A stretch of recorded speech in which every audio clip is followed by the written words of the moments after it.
neurobulos y en la práctica clínica investigadora. Y en primer lugar quería daros las gracias a ti, Marta González, a Pablo Rábano y a Fernando de Castro por aceptar una vez más la invitación. Y bien, pues Marta González Sánchez es médico adjunto del Servicio de Neurología del 12 de octubre, trabaja como neuróloga general y también en la unidad de deterioro cognitivo y además también investiga, colabora con un grupo de enfermedades neurodegenerativas del Instituto de Investigación del Hospital 12 de octubre. Pablo Rábano es nuestro joven médico, está haciendo su residencia, su cuarto año. Hace nada estaba como vosotros, donde vosotros, y ahora está haciendo su residencia en el Hospital 12 de octubre, también en neurología. Los tres habéis estudiado en la universidad. Fernando de Castro, que es médico investigador, también ha estudiado en la facultad y él investiga en el Instituto Cajal. Una de sus líneas con las que trabaja, las líneas de investigación, versa sobre esclerosis múltiple y posibles mecanismos neuroregenerativos. Además, es nieto de Fernando de Castro, muy importante, es discípulo de Cajal.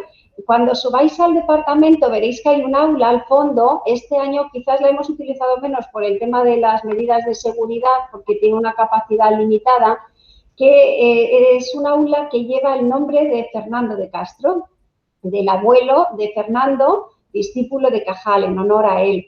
Bien, pues a lo largo de su intervención, Marta, Pablo y Fernando nos expondrán su experiencia sobre neurobulos en el ejercicio profesional como médicos y como investigadores en el caso de Fernando y, bueno, Marta también. Entonces, tratarán de responder a preguntas, pues, ¿cuál es el neurobulo más frecuente sobre el que les han preguntado? ¿Cuál es el más peligroso, el más difícil de desmentir? ¿Qué hacen para desmentir un neurobulo? ¿Cuáles son sus fuentes de veracidad? ¿Cuán difícil es hacer que los pacientes o dejar que los pacientes dejen de creer o abandonen la creencia de un neurobulo? Pacientes y ciudadanos de a pie, ¿no? ¿Qué herramientas os aconsejarían a vosotros como futuros médicos para desmentir los neurobulos? Si se han encontrado con neurobulos basados en supersticiones o en creencias, etcétera. Bien, pues esperamos que os resulte muy interesante y que les traigáis el máximo jugo a esta charla y os animo a que preguntéis a los ponentes, que le trasladéis todas vuestras dudas. Para hacerlo de forma ordenada las vais escribiendo en el chat de Google Meet y después el profesor José Ángel Morales hará de moderador e irá haciendo una selección de preguntas para hacerlo de una forma más organizada. Y nada más, sin más dilación, pues Marta, comienzas tú, me parece, pues tienes la palabra. Bienvenidos, muchas gracias también a los estudiantes que participan con nosotros y a los profesores que se han unido. Muchas gracias, Marta. Tienes la palabra. Muchas gracias. A ver, un segundo que voy a compartir. Un segundín.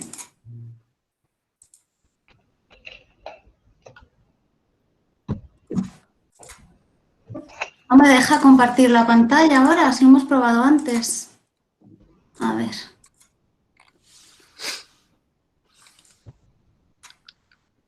¿Lo veis? Sí. ¿Veis la presentación? Vale. La presentación no, pone que estás mostrando tu pantalla, pero todavía no aparece la presentación. Pues antes ha funcionado. A ver, un segundo.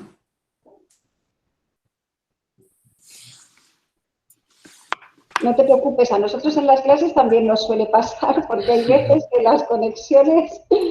A ver. Toda tu pantalla. Compartir. Vale. Perfecto, sí, ahora ya se ve. Muy bien. ¿Bien? Sí, sí. Vale. Bueno, buenas tardes a todos. Muchas gracias a Carmen por la presentación y por la invitación a estas jornadas. Bueno, yo soy Marta González y os voy a hablar un poco de mi visión personal y pues de todo el tema de los neurobulos, sobre todo en mi práctica clínica diaria. Para que me situéis un poco, pues bueno, yo trabajo en el 12 de octubre y veo tanto pacientes hospitalizados, planta de neurología general, urgencias interconsulta, como pacientes en consultas ambulatorias y preferentemente pues, por deterioro cognitivo. Y además pues trabajo en investigación, colaboro con el grupo de investigación de enfermedades neurodegenerativas. Entonces, ¿de qué vamos a hablar un poco? Bueno, pues de dónde vienen las falsas ideas que muchas veces expresan o tienen los pacientes y la comunidad en general, de cuáles son las creencias erróneas más comunes con las que yo me he encontrado en la práctica neurológica y de las fuentes de información científica que debemos utilizar.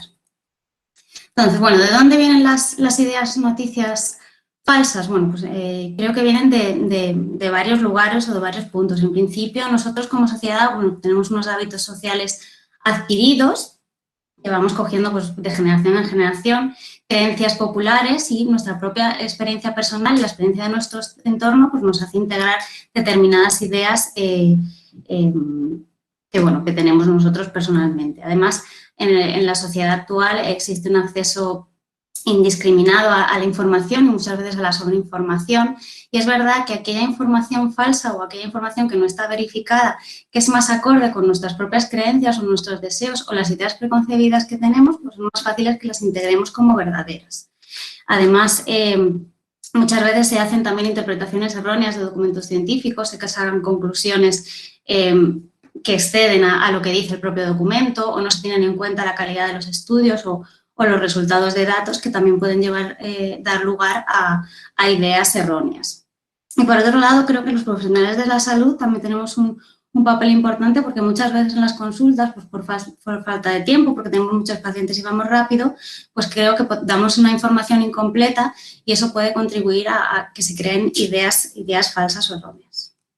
Entonces, bueno, el paciente neurológico. Bueno, pues nosotros vemos patologías muy diversas, tratamos cefaleas, ictus, enfermedades neurodegenerativas como el Parkinson, el Alzheimer, la ELA, etcétera, esclerosis múltiple. Y desde hace muchos años existe un concepto de que la enfermedad neurológica es una enfermedad crónica de forma variable, pues de curso progresivo y que todos los pacientes con enfermedades neurológicas tienen secuelas neurológicas y tienen discapacidad. Y esto pues, es un concepto que tiene la sociedad que es verdad que en muchos casos pues, puede llegar a ser cierto, pero produce un estigma de este tipo de enfermedades. Y es verdad también que en los últimos años se han producido muchos avances, sobre todo en algunos ámbitos de la neurología, como el ictus, como la esclerosis múltiple, que hace que este concepto pues, vaya cambiando. ¿No? Por ejemplo, en el ictus no es lo mismo el tratamiento que se hacía del ictus hace 10 años o más, cuando yo empecé la residencia, que ahora, o incluso antes, que los pacientes con ictus pues no se les ofrecía ningún tratamiento, se quedaban como estaban. Entonces, ahora ya se sabe que la identificación precoz de los síntomas y una actuación urgente pues mejora mucho el pronóstico. Y de ahí que haya habido pues, un montón de campañas de concienciación, seguro que habéis visto carteles en el metro, pues de cómo identificar los síntomas de ictus de forma precoz, etcétera, para llegar a una actuación urgente y actuar rápido, ¿no? Pero de todas formas, a pesar de todas estas campañas, existe todavía falta de algunas personas no reconocen los síntomas del ictus o incluso se banalizan. Con frecuencia hemos visto casos pues de pacientes que llegaban a la urgencia con pérdida de fuerza en un brazo y en una pierna, que llevaban a lo mejor 4 días con estos síntomas. Entonces, cuando les preguntas que por qué han tardado tanto en acudir, pues dicen que estaban esperando a que se le pasase o que no eran conscientes de que eso podía ser un ictus. Entonces, sí que falta todavía conciencia en algunos casos de lo que esto supone. Esto tengo que decir que ocurre sobre todo pues, en personas mayores con un nivel sociocultural más bajo. Además, otro de los temas difíciles en el ictus muchas veces es la prevención de los factores de riesgo. Sabemos que existen algunos factores de riesgo vascular que es muy importante controlar a la hora de prevenir que no se repitan los ictus y que no provoquen más discapacidad.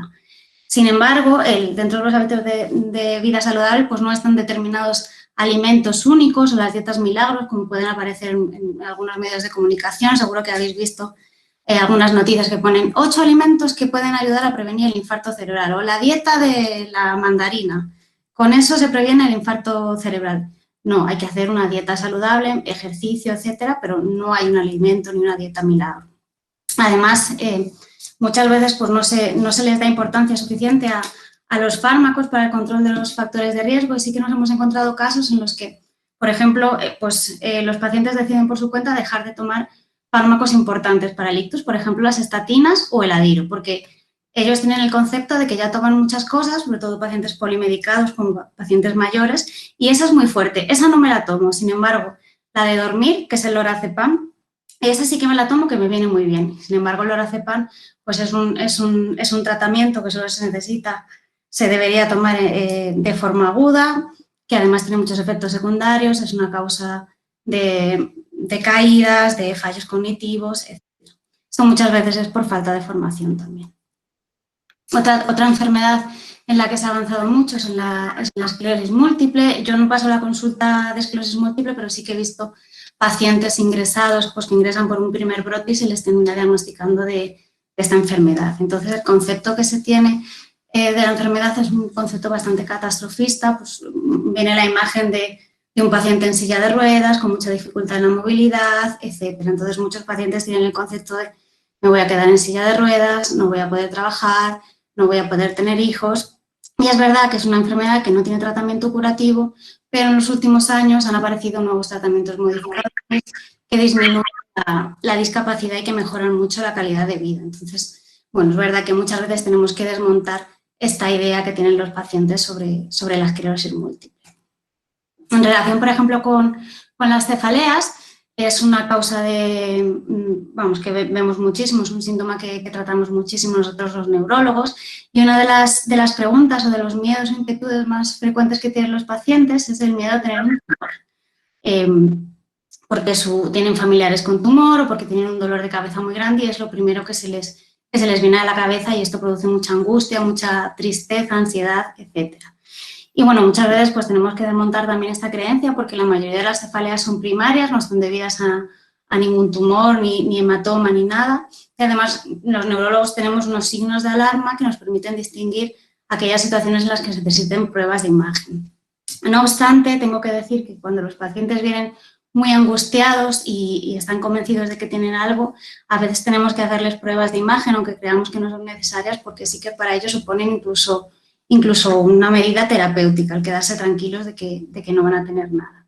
Y otro aspecto también es la toma incontrolada de pastillas. Hay tratamientos que se toman de forma no controlada y además, pues bueno, pues lo que le dice su vecina o una cosa que ha visto en la tele o que ha visto en internet, un remedio que es muy bueno, y la toma incontrolada de analgésicos pues producen muchas veces cefalea de rebote y de hecho hay fármacos como los ergóticos y otros fármacos que no están recomendados porque empeoran el dolor de cabeza a largo plazo. En relación con, por ejemplo, las enfermedades neurodegenerativas, como por ejemplo la enfermedad de Parkinson, también hay muchas creencias que no son del todo ciertas, como por ejemplo en la enfermedad de Parkinson, como el temblor es un síntoma muy llamativo, mucha gente une el temblor con tener una enfermedad de Parkinson. El temblor es una enfermedad del Parkinson y el temblor es la única manifestación de esta enfermedad. Tiene otros muchos síntomas como la lentitud de movimiento, falta de expresión, la rigidez, etc. Sin embargo, sí que socialmente se asocia mucho y únicamente al temblor.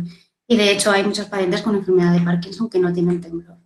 Además, otra pregunta que hacen con bastante frecuencia es si en el escáner o en la prueba de imagen ha salido que tiene Parkinson, cuando la enfermedad de Parkinson no se ve en las pruebas de imagen. Sí que hay alguna prueba específica que te puede orientar, pero no se ve en la prueba de imagen, sino que es un diagnóstico clínico. Otra preocupación de muchas veces de los pacientes y de los familiares es que sea una enfermedad hereditaria, entonces tienen mucho miedo a heredar la enfermedad porque tienen antecedentes familiares de personas, familia que tiene enfermedad de Parkinson, y los casos de enfermedad de Parkinson hereditaria son bajos, la mayoría son esporádicos, o que la enfermedad pues tiene cura, que la levodopa es el tratamiento que cura la enfermedad. Es una enfermedad que todavía no tiene tratamiento, pero es verdad que la levodopa sí que mejora mucho los síntomas. Otra de las enfermedades neurodegenerativas que vemos mucho es la enfermedad de Alzheimer. Y aquí también existe una creencia muy grande de la hereditariedad de esta enfermedad y muchas personas vienen muy preocupadas porque su abuelo o su padre tiene enfermedad de Alzheimer y crees que también lo pueden tener. Y menos del 1% de los casos se heredan. Se utiliza muchas veces el término demencia senil para hablar de las demencias en general, que es un término que ya no se utiliza porque se ha avanzado mucho en el conocimiento y vamos, la demencia senil se utilizaba antes pues, como un saco en el que metíamos ahí a todos los pacientes con deterioro cognitivo y ya no se usa. Y es verdad que a mí me hace gracia porque hay pacientes que me preguntan ¿qué tiene, demencia senil o enfermedad de Alzheimer? Y bueno, es una enfermedad que también está muy ligada a la memoria, de hecho es una de las primeras manifestaciones y una de las más llamativas, pero no solo es un problema de memoria, sino que es una entidad global que se produce una alteración de muchas funciones cognitivas y funcionales también problemas de conducta, etcétera. Esos otros aspectos de la enfermedad hay muchas personas que no los tienen en cuenta y no los integran y de hecho hay veces que te dicen, es que mi marido me lleva a la contraria, se pone muy irritable, no me hace caso. Yo creo que es que lo hace aposta, que quiere que me ponga furiosa, porque no conciben que la enfermedad sea mucho más que una pérdida de memoria.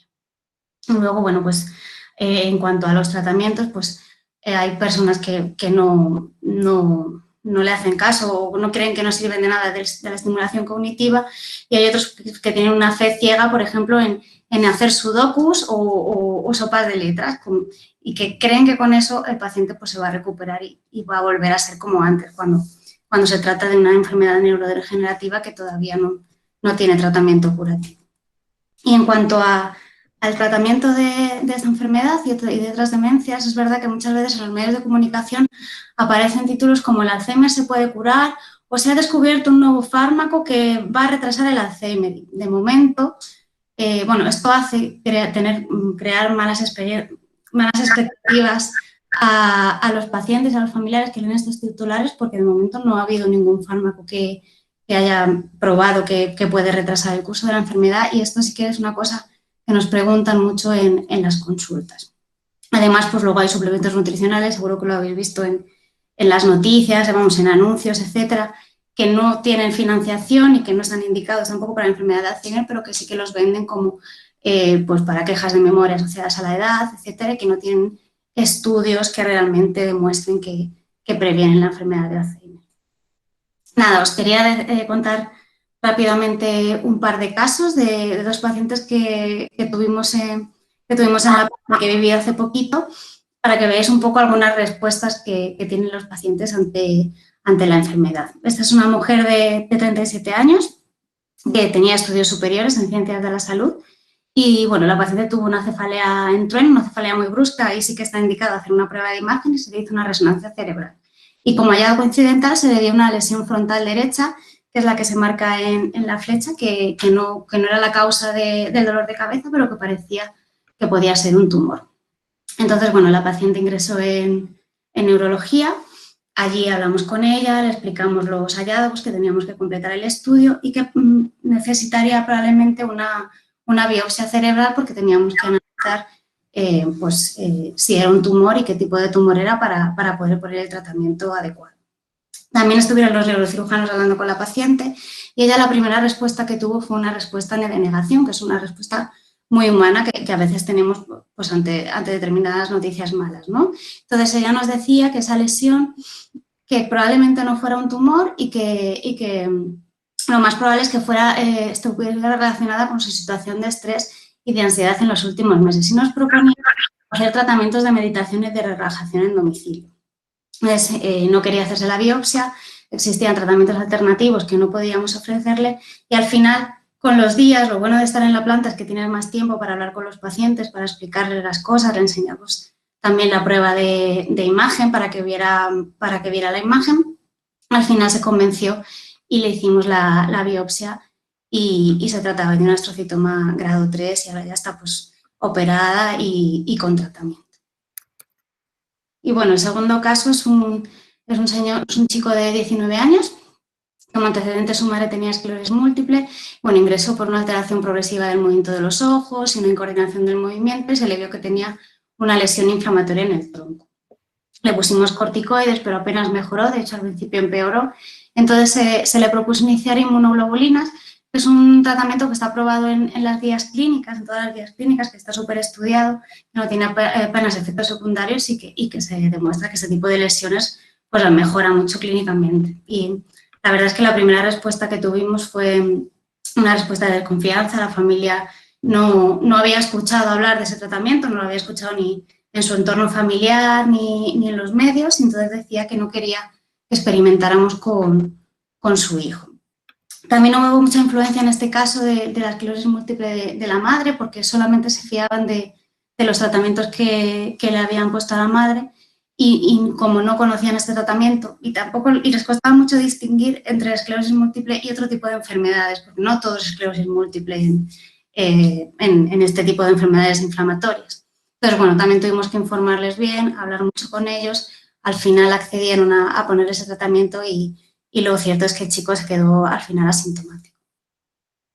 Entonces, ¿cómo dar información médica a pacientes y familiares para evitar este tipo de ideas erróneas, etcétera? Bueno, pues yo siempre recomiendo que buscar un lugar en el que haya intimidad, un lugar que no sea en la planta, pues no puedes dar información en los pasillos o en lugares llenos de gente. La consulta es mucho más fácil porque estás tú sola con los pacientes.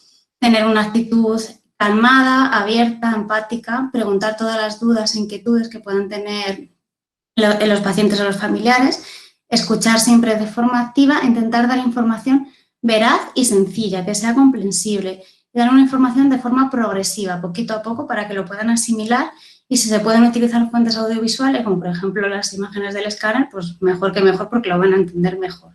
Y además, al final, confirmar que se ha comprendido la información y que no quedan dudas.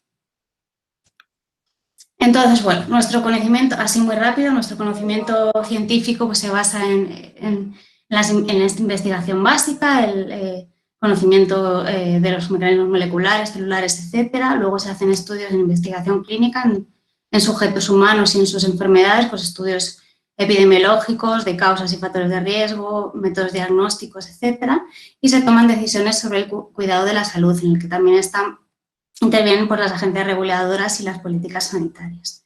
Y dentro de nuestra actividad clínica también es muy importante nuestra propia experiencia y la experiencia de nuestros compañeros y lo que comentamos en el día a día.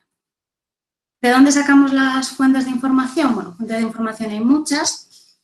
Tenemos PubMed, que es una herramienta de búsqueda bibliográfica, que es lo más importante, que utilizamos para la búsqueda de artículos científicos. También está UpToDate, que es una herramienta muy buena pues, para buscar información genérica sobre un tema determinado, sobre la tuberculosis, por ejemplo. Pues ahí viene una revisión sistemática de las entidades y las enfermedades. La Cochrane, que hace revisiones sistemáticas de un tema determinado, además no sesgadas, está muy bien para tomar decisiones sobre un tema determinado. Y luego, bueno, pues están los libros científicos, las recomendaciones de las sociedades científicas y también las charlas de compañeros, de científicos, de médicos, etc. El problema, o bueno, uno de los problemas es la cantidad de artículos e información científica que tenemos. Cada vez se publica más y hay más información. Por ejemplo, si queremos buscar información sobre el tratamiento de la enfermedad de Alzheimer porque nos interesa, si veis aquí, por ejemplo, el año pasado se publicaron 5.000 artículos. ¿Cómo me voy a leer los 5.000 artículos? Pues lo que tenemos que hacer es intentar seleccionar lo más relevante, las revistas científicas de más prestigio, etcétera, pero es complicado. Entonces, bueno, siempre buscar cuando veamos una noticia y no sabemos si es cierta o no, siempre hay que intentar ir a la fuente primaria de información, de dónde se ha sacado esa información, ver qué tipo de estudio se ha hecho, si se ha hecho además, si es un estudio en humanos, si es un estudio en ratones o en células, o qué es, porque no, muchas veces se sacan conclusiones, por ejemplo, del tratamiento del Alzheimer. No sé qué fármaco cura el Alzheimer y resulta que el estudio es hecho en animales. Y luego cuando se va a probar en humanos, pues a lo mejor no es igual de eficaz o no es eficaz, que eso ha pasado mucho, ¿no? Pues bueno, luego si es un estudio observacional, experimental, un ensayo clínico, etcétera, y si tiene grupo control también. Luego, bueno, cómo están presentados los resultados, si hay sesgos y siempre diferenciar la significación estadística de la clínica. La significación estadística es la P, si es estadísticamente significativo, pero eso no significa que clínicamente sea significativo. Eso es muy importante tenerlo en cuenta. Y luego, pues, no concluir más de lo que el propio estudio muestra, ¿vale? Y también es importante ver si ese estudio o esos resultados se han validado por otros grupos de investigación o en otras poblaciones. Y nada, simplemente para que veáis, pues, por ejemplo, los grados de evidencia científica que utilizan algunas guías clínicas, como la guía de actuación del ictus del 2019, en el que, bueno, el nivel A son estudios metaanálisis de estudios clínicos randomizados, y luego va bajando a estudios no randomizados, estudios de peor calidad, y ya el último nivel es la opinión de expertos, sin estudio experimental. Así que nada, contra los bulos, bueno, pues siempre intentar encontrar la información en fuentes veraces, ir a la fuente de la información, hacer un análisis crítico de la misma, y es muy importante también la formación de la población. Muchas gracias a todos.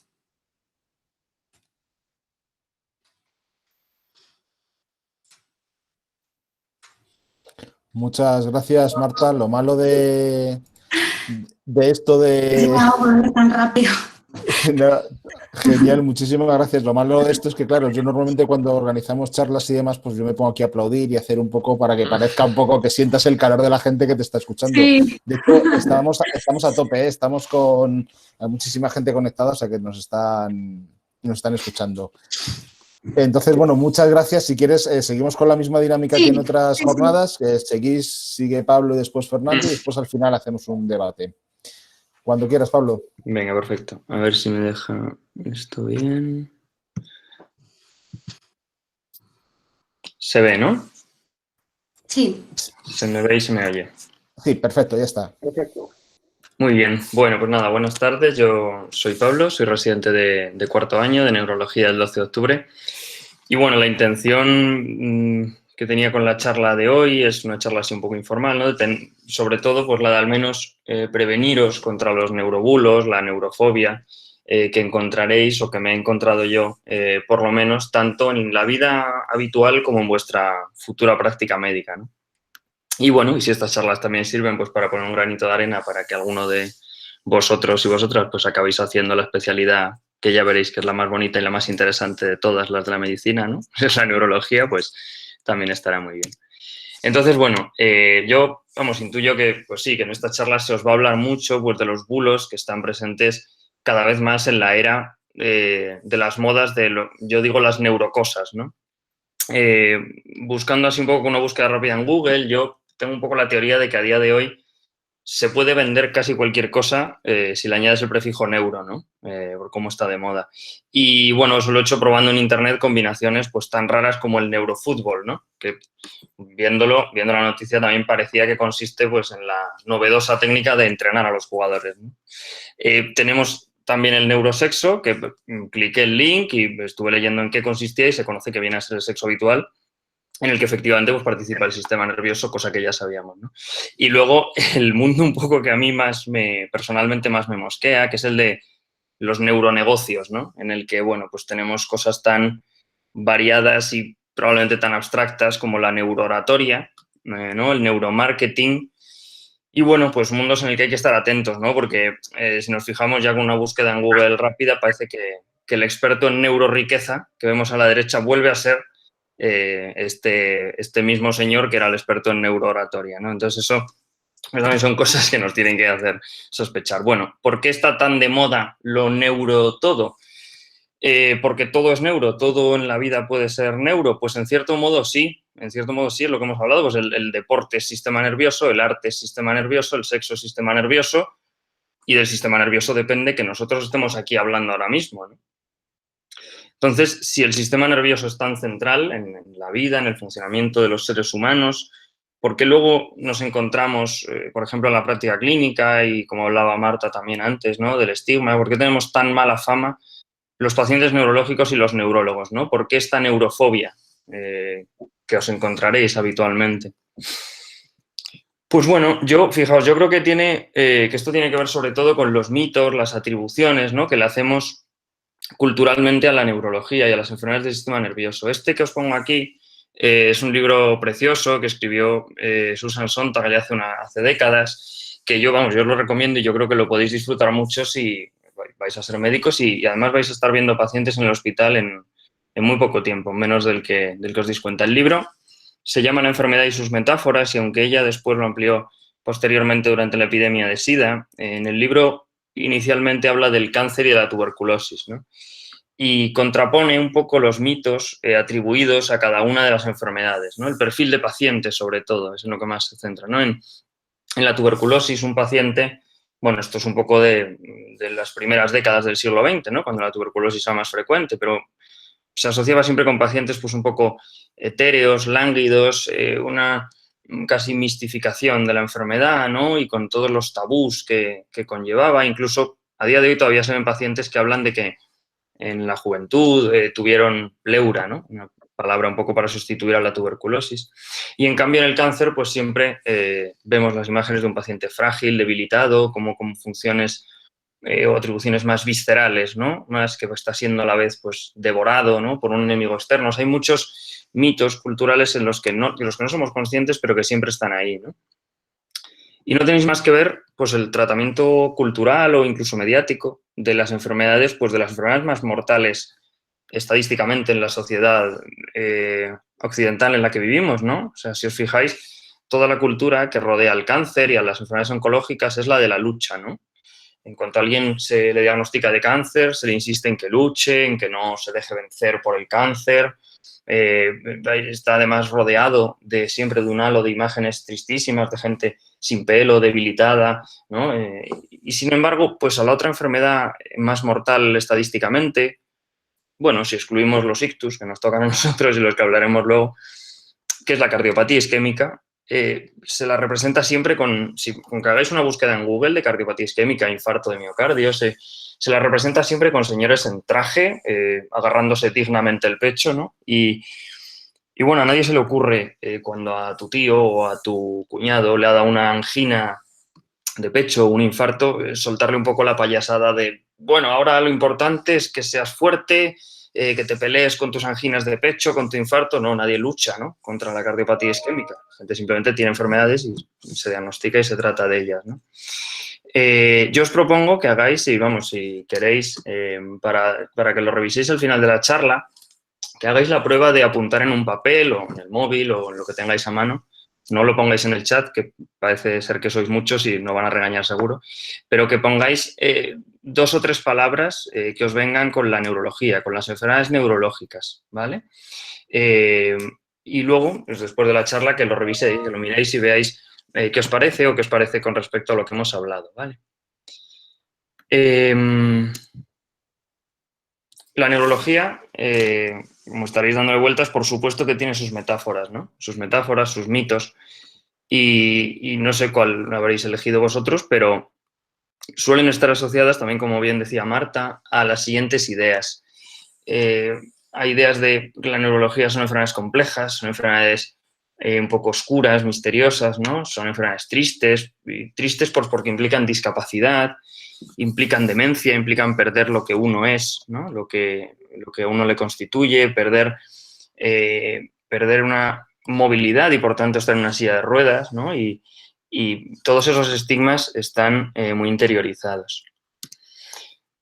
Todo esto obviamente también tiene su reflejo pues en la cultura popular, ¿no? Incluso en el cine, en la televisión, ¿no? Y al final, a lo largo del siglo XX, sobre todo la segunda mitad del siglo XX, la enfermedad cardíaca, como hablábamos antes, pues ha estado representada culturalmente como propia incluso de la vida plena, de la vida de abundancia, ¿no? De la vida pues en países ricos, ¿no? En las que se puede comer de todo y llevar una vida tranquila, relajada, que implica un mayor riesgo cardiovascular, y se ha hecho como ese mito, ¿no?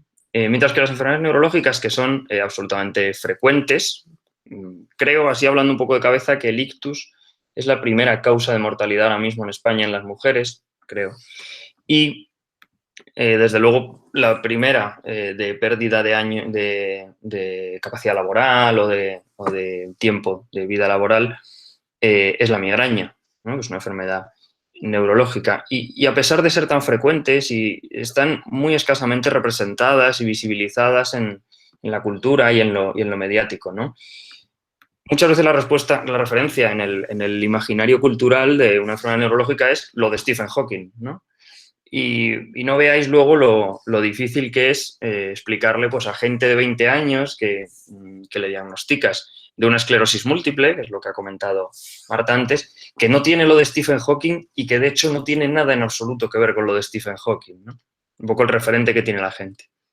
Aunque es verdad que ahora, vamos, hace poco me contaron, tengo entendido que esta chica, que se llama María Pombo, que se conoce que es una influencer, una chica famosa o lo que sea, ha contado en todos los medios y en todas las cosas que ha hecho una mielitis, que se la ha diagnosticado de múltiple, y está dándole pues un poco de visibilidad, pues eso, a una enfermedad que, como ha contado Marta antes, pues que es frecuente, que puede ser muy discapacitante, pero que es una enfermedad, en cierto modo, claro que tratable a día de hoy, ¿no? Pero bueno, a ver, tampoco nos vayamos a creer que si esto de los mitos de la neurología, de los bulos, con respecto a la neurología es nuevo, ¿no? El ejemplo más clásico que siempre se utiliza es el de la epilepsia, y es verdad que la epilepsia, pues a lo largo de la historia ha sido considerada bastantes más veces como la marca de una maldición o del castigo de los dioses que como algo bueno, culturalmente, religiosamente o ya siquiera neutro, ¿no? Y esto pues es tan antiguo que está en la Biblia, ¿no? Esto está en el Evangelio. Esto es una descripción que si la leéis, ¿no? Aquí dice, donde quiera que le toma, le sacude, echa espumarajos, cruje los dientes, ¿no? Se va secando. Y cuando el espíritu vio a Jesús, sacude con violencia al muchacho, se revolcaba, echaba espumarajos. Y entonces el espíritu salió, ¿no? Hay una posesión ahí demoníaca, y él quedó como muerto, de modo que muchos decían, está muerto. Pero Jesús, tomándole la mano, le enderezó y se levantó. Bueno, pues una crisis epiléptica generalizada con su poscrítico y todo, y su recuperación, ¿no? Pero veis que esa imagen ya ha estado siempre, ¿no? Ese estigma. Esta idea de la enfermedad maldita en la epilepsia explica hasta el nombre que usamos nosotros, los médicos y todos los sanitarios en el ámbito sanitario para referirnos a la epilepsia. A las crisis epilépticas se les llama muy habitualmente crisis comiciales y a lo epiléptico nos referimos como lo comicial entre neurólogos y entre médicos de todas las especialidades. Y esto tiene su origen tanto tiempo atrás como en Roma, donde la enfermedad epiléptica se llamaba el morbus comitialis, porque si alguien tenía una crisis epiléptica durante una reunión del Senado, pues había que parar la reunión, las votaciones, los comicios, ¿no? Y tanto es así de esta maldición que, bueno, que hasta se ha especulado mucho, ¿no? Con que el romano más famoso de todos fuera epiléptico, ¿no? Y que llevara durante toda la vida, y como varios así datos indirectos, que llevara toda la vida mucho trabajo para ocultarlo, ¿no? Y tanto es así que está representado en el Julio César de Shakespeare, ¿no? Que mientras Bruto, Casio, bueno, y los que lo van a matar, bueno, pero que no sea un spoiler, comentan lo que parece una crisis epiléptica, ¿no? Cayó en la plaza del mercado, echó espuma por la boca, se quedó sin habla. Julio César padece ese mal de caídas, ¿no? Entonces, ¿por qué están todos estos estigmas? ¿Por qué todos estos bulos alrededor de la neurología? ¿Por qué esta fobia? Pues yo creo que tiene bastante que ver con que las enfermedades neurológicas al final afectan a lo que nos hace más humanos, ¿no? Y probablemente no hay nada que dé más miedo que eso, ¿no? Y que estigmatice más que eso. Esto es un ejemplo que he cogido de una guardia de la semana pasada, no me acuerdo qué día era, de varios motivos de consulta por los que me llamaron a mí alrededor de la guardia, ¿no? Veis que uno, por ejemplo, es una hemiparesia derecha, que significa que el paciente tenía debilidad en la cara, en el brazo y en la pierna derechas, diplopia, que significa, que es la palabra que utilizamos para decir que alguien ve doble, ataques de cefalea, de dolor de cabeza nocturnos muy intensos, pérdida de visión por el ojo derecho, disartria, que es como nos referimos a la dificultad en la articulación del habla, e inestabilidad al caminar, desorientación, confusión e incluso un síntoma relativamente frecuente en la neurología clínica, que es la afasia, que es la incapacidad para entender el lenguaje y para expresarlo. Y bueno, pues ¿qué hay más humano que perder el lenguaje, ¿no? Pero bueno, claro, si me preguntáis a mí, yo creo que hay que dar un poco la vuelta a la tortilla, ¿no? Que creo que precisamente ese hecho de que afecta a lo más nuclear de lo humano es lo que hace, pues, de la neurología la especialidad más necesaria y más bonita de todas, ¿no? Porque volvemos a lo mismo, ¿no? Que hay más importante que devolverle a las personas esas funciones o por lo menos paliar el daño que se produce en ellas, ¿no? Estos son ejemplos, he hecho un poco como Marta, de pacientes que están ingresados a día de hoy en nuestra planta de neurología, ¿no? El primero es una paciente de 20 y tantos años que había presentado un cuadro agudo de encefalopatía, que es como llamamos nosotros, pues una desorientación, confusión aguda y afasia, con alteración del lenguaje, como ya hemos visto, ¿no? La chica finalmente tiene un diagnóstico de una meningoencefalitis inmunomediada, ¿no? Una afectación cerebral por sus propios sistemas inmunes de defensas. La chica fue ingresada, se trató con corticoides, con inmunoglobulinas, ya os ha comentado Marta también un poco en qué consisten esos tratamientos, y la chica ahora mismo está asintomática. El otro es el de un varón, de un chico de 30 y tantos años, que tuvo un cuadro agudo de diarrea, seguido de parestesias, que es como llamamos nosotros a los hormigueos, ascendentes en pies y manos, dolor lumbar y debilidad sutil en piernas, con una debilidad facial de la musculatura de la cara, que le hacía tener una cara que parecía una máscara prácticamente, que no se podía mover, de toda la cara, ¿no? Este paciente había estado dando vueltas esos días, había acudido a la urgencia de un hospital privado, de cuyo nombre no me voy a acordar obviamente, y incluso había sido dado de alta de allí unas horas antes. Bueno, una pequeña cuña ahí a favor de la sanidad pública, ¿no? Que hace falta en estos tiempos. Y bueno, había acabado en nuestro hospital, se le había diagnosticado un síndrome de Guillain-Barré. Este paciente estaba ingresado y está en tratamiento con inmunoglobulinas intravenosas, también un poco como la línea de los otros pacientes, y está mejorando de un cuadro que sin tratamiento pues podría haberle dejado tetrapléjico o incluso haber acarreado la muerte por debilitarle la musculatura respiratoria, ¿no? Otro ejemplo, ya que antes hemos hablado un poco de los ictus, es de otra paciente ingresada en nuestra planta, de un ictus. Una mujer de 80 años que había presentado un cuadro agudo de afasia, que ya sabéis lo que es, de una hemiplegia derecha, que es una parálisis del lado completo del cuerpo, completa, ¿no? Del lado derecho, una hemianopsia derecha, que consiste en no ver el hemicampo derecho, y tenía un ictus isquémico porque tenía un trombo en la arteria cerebral media izquierda, que lleva la mayoría del riego sanguíneo al lado izquierdo del cerebro. Esta paciente fue ingresada, se trató con fibrinólisis, que es un anticoagulante fuerte que se pone en la sangre, y con trombectomía, que es un cateterismo. Y esta paciente está asintomática a día de hoy. Evidentemente, esto no es siempre así. En la práctica clínica habitual de la neurología, pues hay drama, hay muerte y hay discapacidad. Pero, puestos a elegir, ¿no? Dentro de la medicina, ¿qué más queremos de la medicina, ¿no? Que devolver o intentar paliar el sufrimiento de estas funciones que nos hacen tan humanos, ¿no? Pero claro, veréis a lo largo, durante la carrera y cuando empecéis en el hospital y en la propia práctica clínica luego como médicos, que la neurofobia, los bulos, no están solo en la población general ni son solo estigmas culturales, sino que os los encontraréis muy habitualmente entre los propios profesionales, ¿no?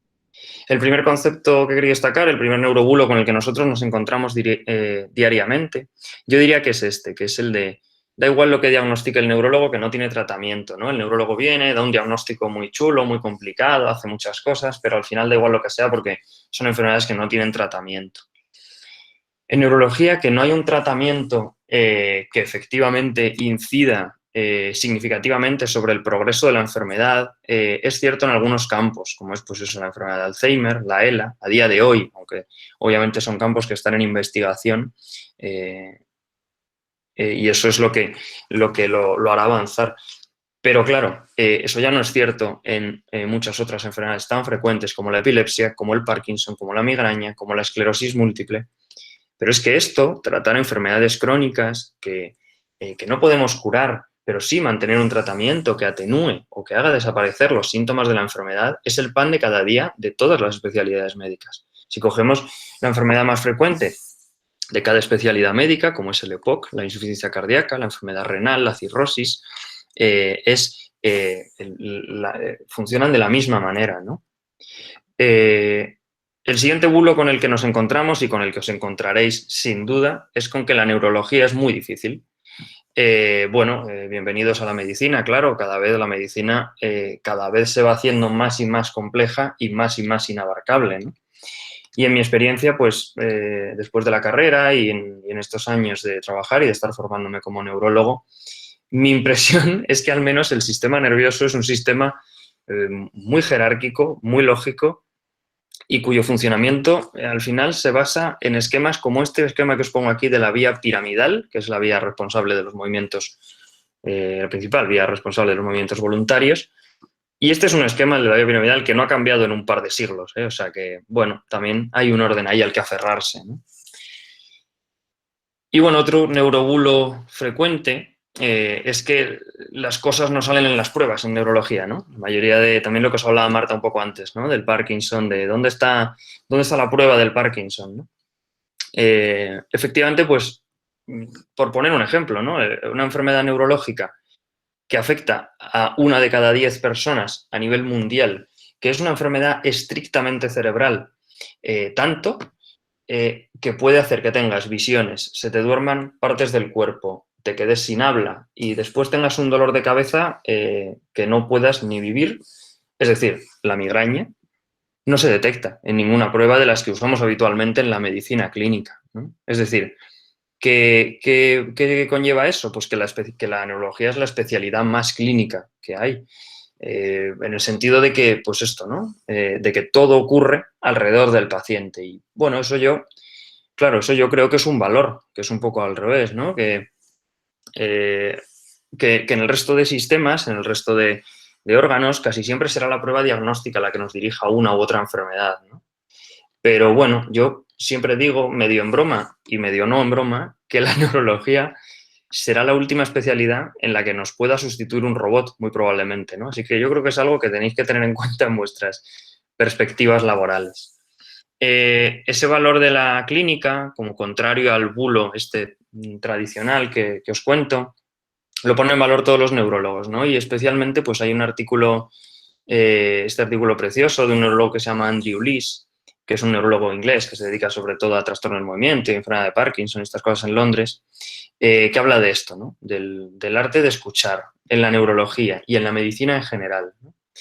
Y creo que es un valor muy importante a recordar en una era de las pruebas médicas cada vez más complejas, de una medicina cada vez más despersonalizada y más alejada del paciente, pues es importante recordar que hay estudios siempre que se hacen hablan de que entre el 70 y el 80% de los diagnósticos médicos se han resuelto en la anamnesis, en una anamnesis bien hecha, en saber preguntar y sobre todo saber escuchar al paciente, ¿no? Y bueno, la importancia de la anamnesis, que es la palabra que nosotros utilizamos, que quizá no estéis familiarizados, con lo que le preguntas al paciente y lo que te cuenta que le pasa, he pensado ilustrarla con esto, que como pongo está basado en hechos reales, porque es un caso que tuvimos ayer, ¿no? Literalmente, y que es un caso muy frecuente, ¿no? De una paciente que, bueno, que había ingresado en cardiología en nuestro hospital porque había tenido unos desmayos en casa, se había visto unas alteraciones en el ecocardiograma con una posible afectación del corazón, pero no había llegado a quedar claro si esa alteración del corazón era la responsable de los desmayos, qué había ocurrido con los desmayos, ¿no?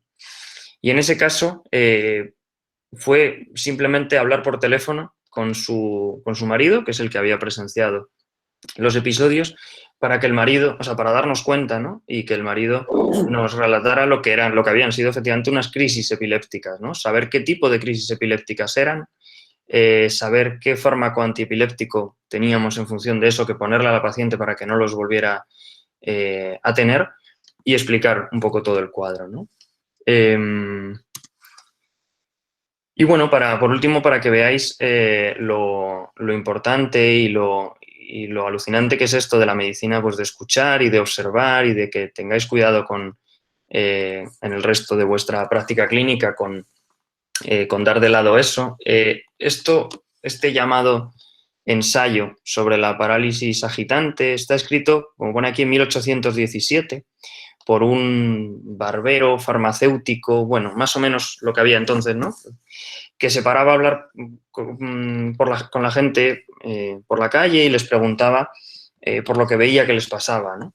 Y haciendo eso, este hombre identificó a unos ciertos pacientes, a un grupo de gente que en Londres que decía que según él, pues presentaban temblor en una mano en reposo, una debilidad en los miembros con algo de rigidez, una postura encorvada y una marcha con propulsión, una marcha festinante, que llamó, ¿no? Pues bien, a la enfermedad que padecen estos pacientes, que padecían aquellos pacientes en Londres, en la era de la biología molecular, de la imagen funcional, de la genética, después de billones gastados en investigación y de tratamientos, afortunadamente, cada vez más modernos y cada vez mejor dirigidos a la enfermedad, a esta enfermedad la seguimos llamando la enfermedad de James Parkinson, que fue el hombre que se paró a mirar y hablar con esa gente por la calle, ¿no? Bueno, yo creo que es un valor importante de la neurología y de la práctica de la neurología para pelear pues, también con esos bulos y con esas fobias con las que yo creo que os vais a encontrar en la neurología. Y esto es todo.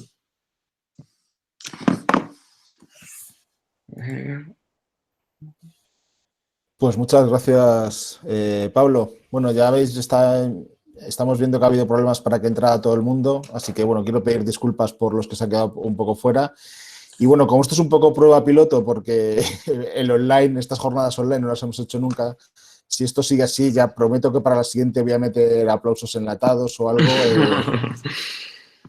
Así que nada, muchas gracias, Pablo, porque has enlazado ahí los dos temas principales de las jornadas, que son los neurobulos y sobre todo la neurofobia, que es lo que intentamos evitar.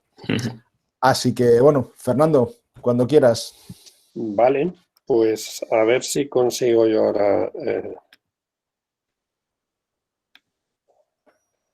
esto. Bueno, pues buenas tardes. Muchas gracias otra vez por la invitación, que ya es como...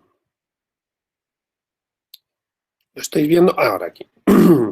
Es una especie de tradición aquí en febrero ya, ¿no? Que me toque hablar a los estudiantes de la que fue mi universidad y invitado por vosotros. Y os lo agradezco. El enfoque que yo os voy a contar es complementario al que han dado mis compañeros. No podía ser de otra forma. Y os voy a contar un poco por qué, desde mi punto de vista, es importante el tema de hoy. Bueno, es importante el tema de hoy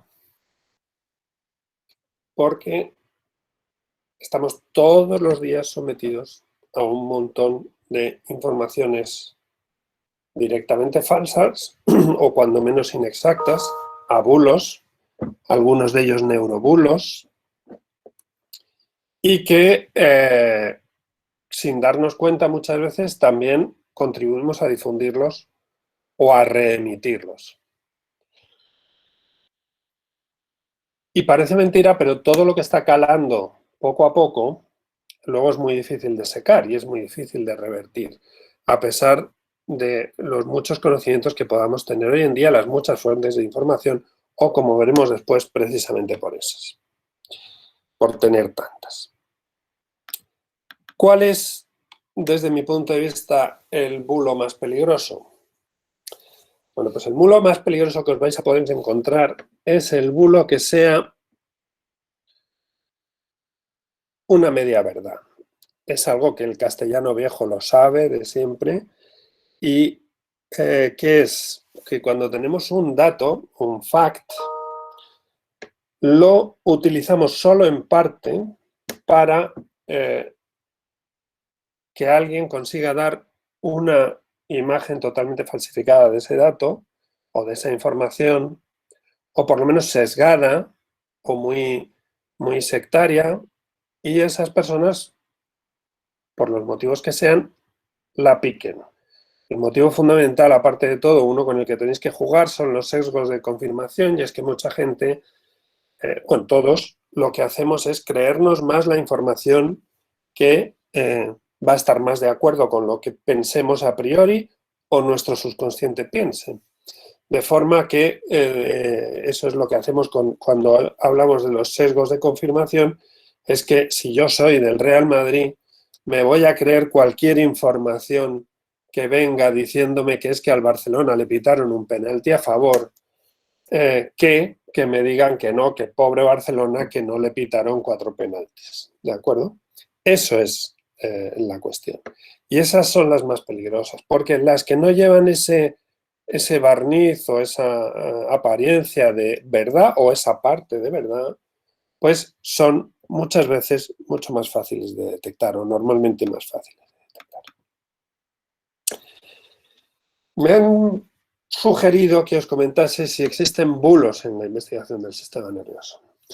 Y yo os diría que bulos en lo que es estrictamente investigación, a mí me es difícil identificarlos como tal. Es verdad que muchas veces lo que nos encontramos es que la ciencia está en constante construcción, en constante evolución, y como han comentado mis compañeros, cosas que antes no se sabían de pronto pasan a saberse, y entonces la realidad sobre ese aspecto que estemos tratando ha cambiado, porque ahora sabemos más cosas. Es verdad que mucha de esa información, y sobre todo ahora que avanzamos muy rápido, hay muchos grupos de investigación con técnicas muy potentes que de pronto sacan cantidad de información en una publicación, hay veces que no se actualiza uno todo lo a tiempo que le gustaría. Y eso hay gente que lo puede tomar como que tú estás defendiendo un bulo. Pero, insisto, eso no sería un bulo como tal, es simplemente la ciencia es verdad hasta que llega otra nueva ciencia que sobrepasa la anterior, va más allá y mejora nuestro conocimiento. Y eso hay que descartarlo. Otra segunda cuestión que te encuentras cuando investigas es una pregunta con la que yo sí me he encontrado en alguna ocasión. ¿Te atreves a desentrañar un berenjenal de observaciones? Es decir, a intentar poner orden en lo que grupos a veces muy potentes han investigado durante décadas y que te da lugar a una especie de puzzle de observaciones dispersas que no cuadran con lo que tú estés viendo y que tú en realidad para poder demostrar lo que tú estás viendo y que sea aceptado por la comunidad científica tienes que poner orden en todas esas otras piezas. Eso es un berenjenal. Además es muy arriesgado porque muchos de los evaluadores que vas a tener de esos artículos o de esos proyectos son los autores de esa otra información, que sin ser otra vez más forzosamente falsa, pero es una pieza de la realidad.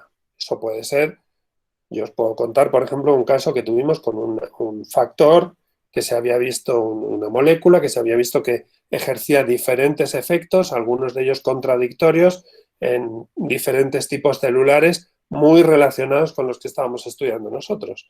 Y en el nuestro, la respuesta respondía a una especie de campana de Gauss, es decir, al principio mucha menos respuesta, luego mucha más respuesta y de pronto en un momento dado, si nos pasábamos de esa dosis, la respuesta volvía a ser mucho más baja. Poner orden en un campo puede costar muchos esfuerzos y a veces puedes no conseguirlos, si por lo que sea no lo enfocas bien o si las resistencias con las que encuentres sean muy complejas. Y mucha gente lo que hace, os lo digo porque eso sí lo he visto, es que cuando topa con una cosa de este estilo prefiere investigar en un campo completamente virgen o casi virgen en el que sus observaciones vayan a ser admitidas con mayor facilidad, no por facilidad técnica de hacerlas, sino de resistencia por parte del campo. Y ahí podéis tomar por activa y por pasiva el problema que eso supone. Meterte en el berenjenal o no meterte. ¿De acuerdo? Algunos ejemplos de bulos en investigación del sistema nervioso, pues os he traído un par de ellos, ¿no? Uno que es histórico y recurrente es el tema del reticularismo. Como sabéis, cuando Cajal describe la teoría neuronal y la individualidad de las neuronas y describe la formación de lo que luego se llamarán conexiones sinápticas, la imagen recurrente en el campo es que el sistema nervioso estaba formado por redes de neuronas donde todas las prolongaciones y desde luego los axones estaban formando redes que hacían que cualquier impulso llegase a cualquier cosa poco menos que de milagro o porque eso tiene que ser así. Y Cajal lo que hizo fue poner orden en ese campo. Y para poner orden en ese campo y demostrar que también en el sistema nervioso se cumplía la teoría celular, él lo que tuvo que hacer es demostrar, viajar por Europa luchar con sus malas utilizaciones de las lenguas dominantes de la época, el francés o el alemán, que sus observaciones eran las ciertas. Pero lo consiguió. Aún así, los reticularistas son muy pugnaces y volvieron y volvieron y volvieron. Tan es así que Cajal, 50 años muere casi 50 años después, 45, después de haber hecho sus primeras observaciones que soportan el neuronismo, la teoría neuronal, y se muere, y el último paper que publica es este que tenéis aquí, que es Neuronismo, Reticularismo, lo publica apenas unos meses, no llega al año antes del morirse. Y los reticularistas seguirán después y llegará el microscopio electrónico y les aportará más conocimientos en los años 50, da igual. Periódicamente el reticularismo aparece. Y hoy en día os vais a poder encontrar que según qué enfoques de investigación son sospechosamente reticularistas en el sistema nervioso. Cuando se habla de redes neuronales, cuando se habla de circuitos, al final te vas a encontrar con que tomando una parte de verdad, y es que esas redes existen, mal explicado o mal entendido puede llevar a malos conceptos, y yo los he visto en propuestas de investigación, donde te vuelven a decir que todo está conectado con todo, que es exactamente lo que decían los reticularistas y no es así. ¿De acuerdo? Este es uno que seguramente os lo encontréis alguna vez en vuestras vidas si ponéis un poco de atención. Otro que yo os voy a contar por mera curiosidad es que cuando yo estudiaba hacía mi tesis doctoral, que no hace tanto tiempo aquello, lo hacía en electrofisiología y se nos enseñaba repetidamente cuál era que con la ecuación de Ohm nosotros podíamos describir perfectamente cómo era la transmisión del impulso nervioso y que desde las dendritas y el soma era completamente pasiva hasta que llegaba al axón. Pero en esos años que estaba yo haciendo la tesis, se empezaron a descubrir canales iónicos activados por voltaje en las dendritas. Y yo discutía con mi director de tesis, que era un gran electrofisiólogo, hijo de otro gran electrofisiólogo. Vamos a ver, si hay canales en las dendritas que son activados por voltaje como los que hay en los axones, ¿para qué están allí? Es verdad que la pregunta es un poco teleológica, como he sabido yo después. La pregunta científica no es por qué, sino cómo o cómo funciona algo que esté allí.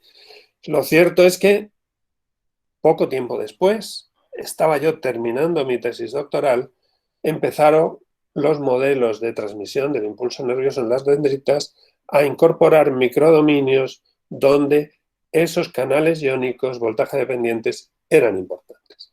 Y hoy se admite que aunque respondan a una transmisión más o menos electrotónica, hoy sabemos que hay microdominios de activación activa, de activación real y en contra de la transmisión electrotónica en las dendritas. Eso os estoy hablando que el campo cambió en 4 o 5 años, que es el tiempo que yo estuve haciendo la tesis.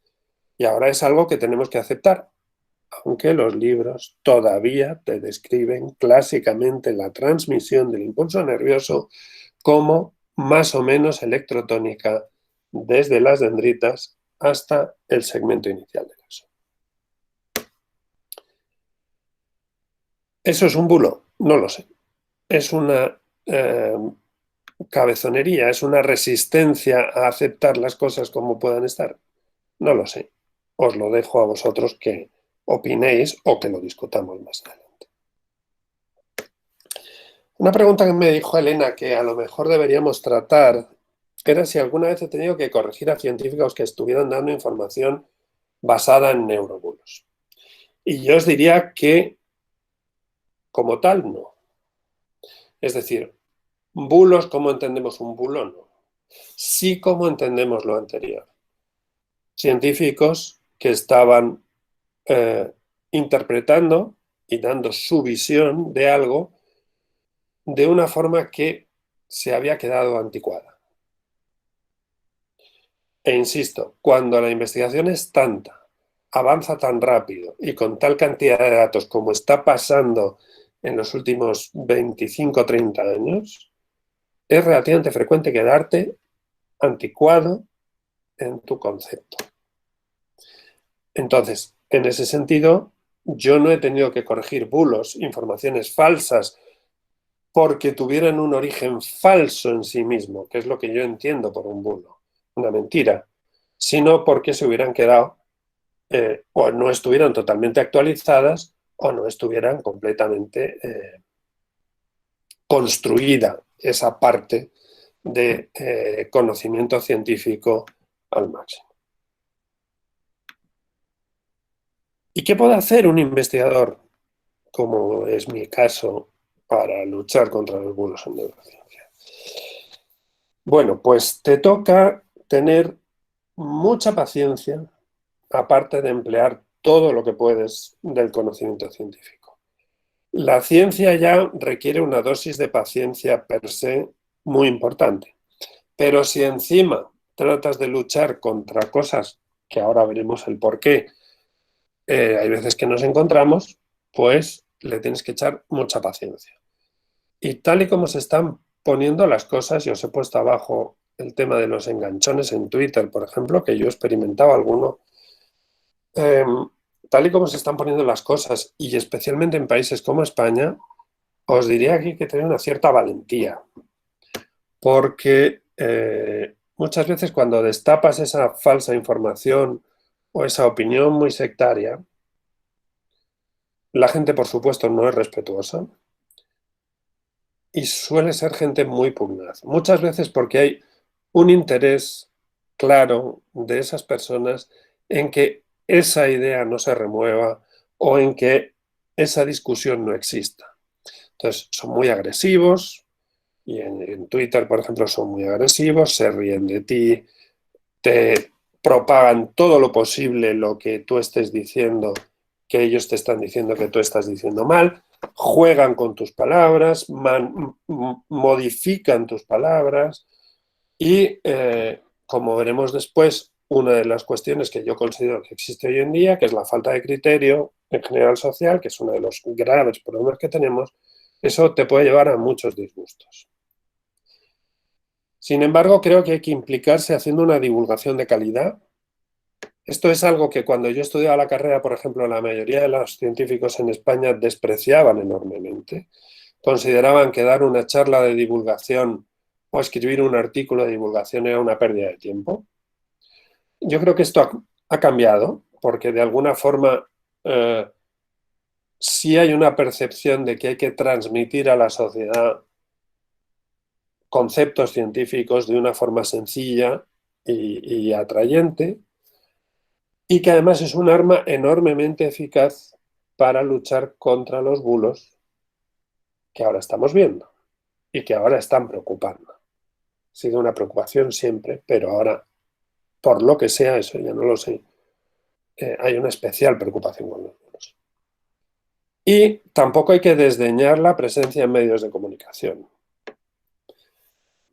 Era muy frecuente cuando yo estaba estudiando la tesis que si una televisión llamaba para opinar de algo, un científico, en cuanto no fuera un tema absolutamente relacionado con su trabajo y en el que él se sintiera muy seguro o estuviera muy ontológicamente de acuerdo con lo que iba a decir, no se prestaba a ir a esos medios de comunicación. ¿Y qué pasaba?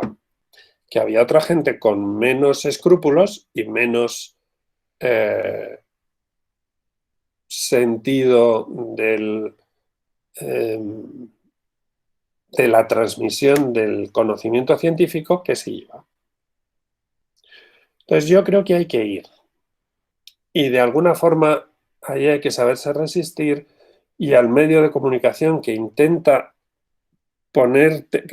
que tú digas las cosas como ellos quieren y en el sentido en el que a ellos les pueda interesar, pues tú estar presente y no doblegarte fácilmente. Y ahí los medios de comunicación muchas veces son los que mayor audiencia te pueden dar a la divulgación que tú puedas hacer. Pero insisto, mucha paciencia porque os podéis llevar muchos disgustos si os toca. A los médicos supongo que les pasa lo mismo, a los clínicos, con el agravante de que encima ellos tienen un contacto directo con los pacientes que los científicos normalmente no tenemos.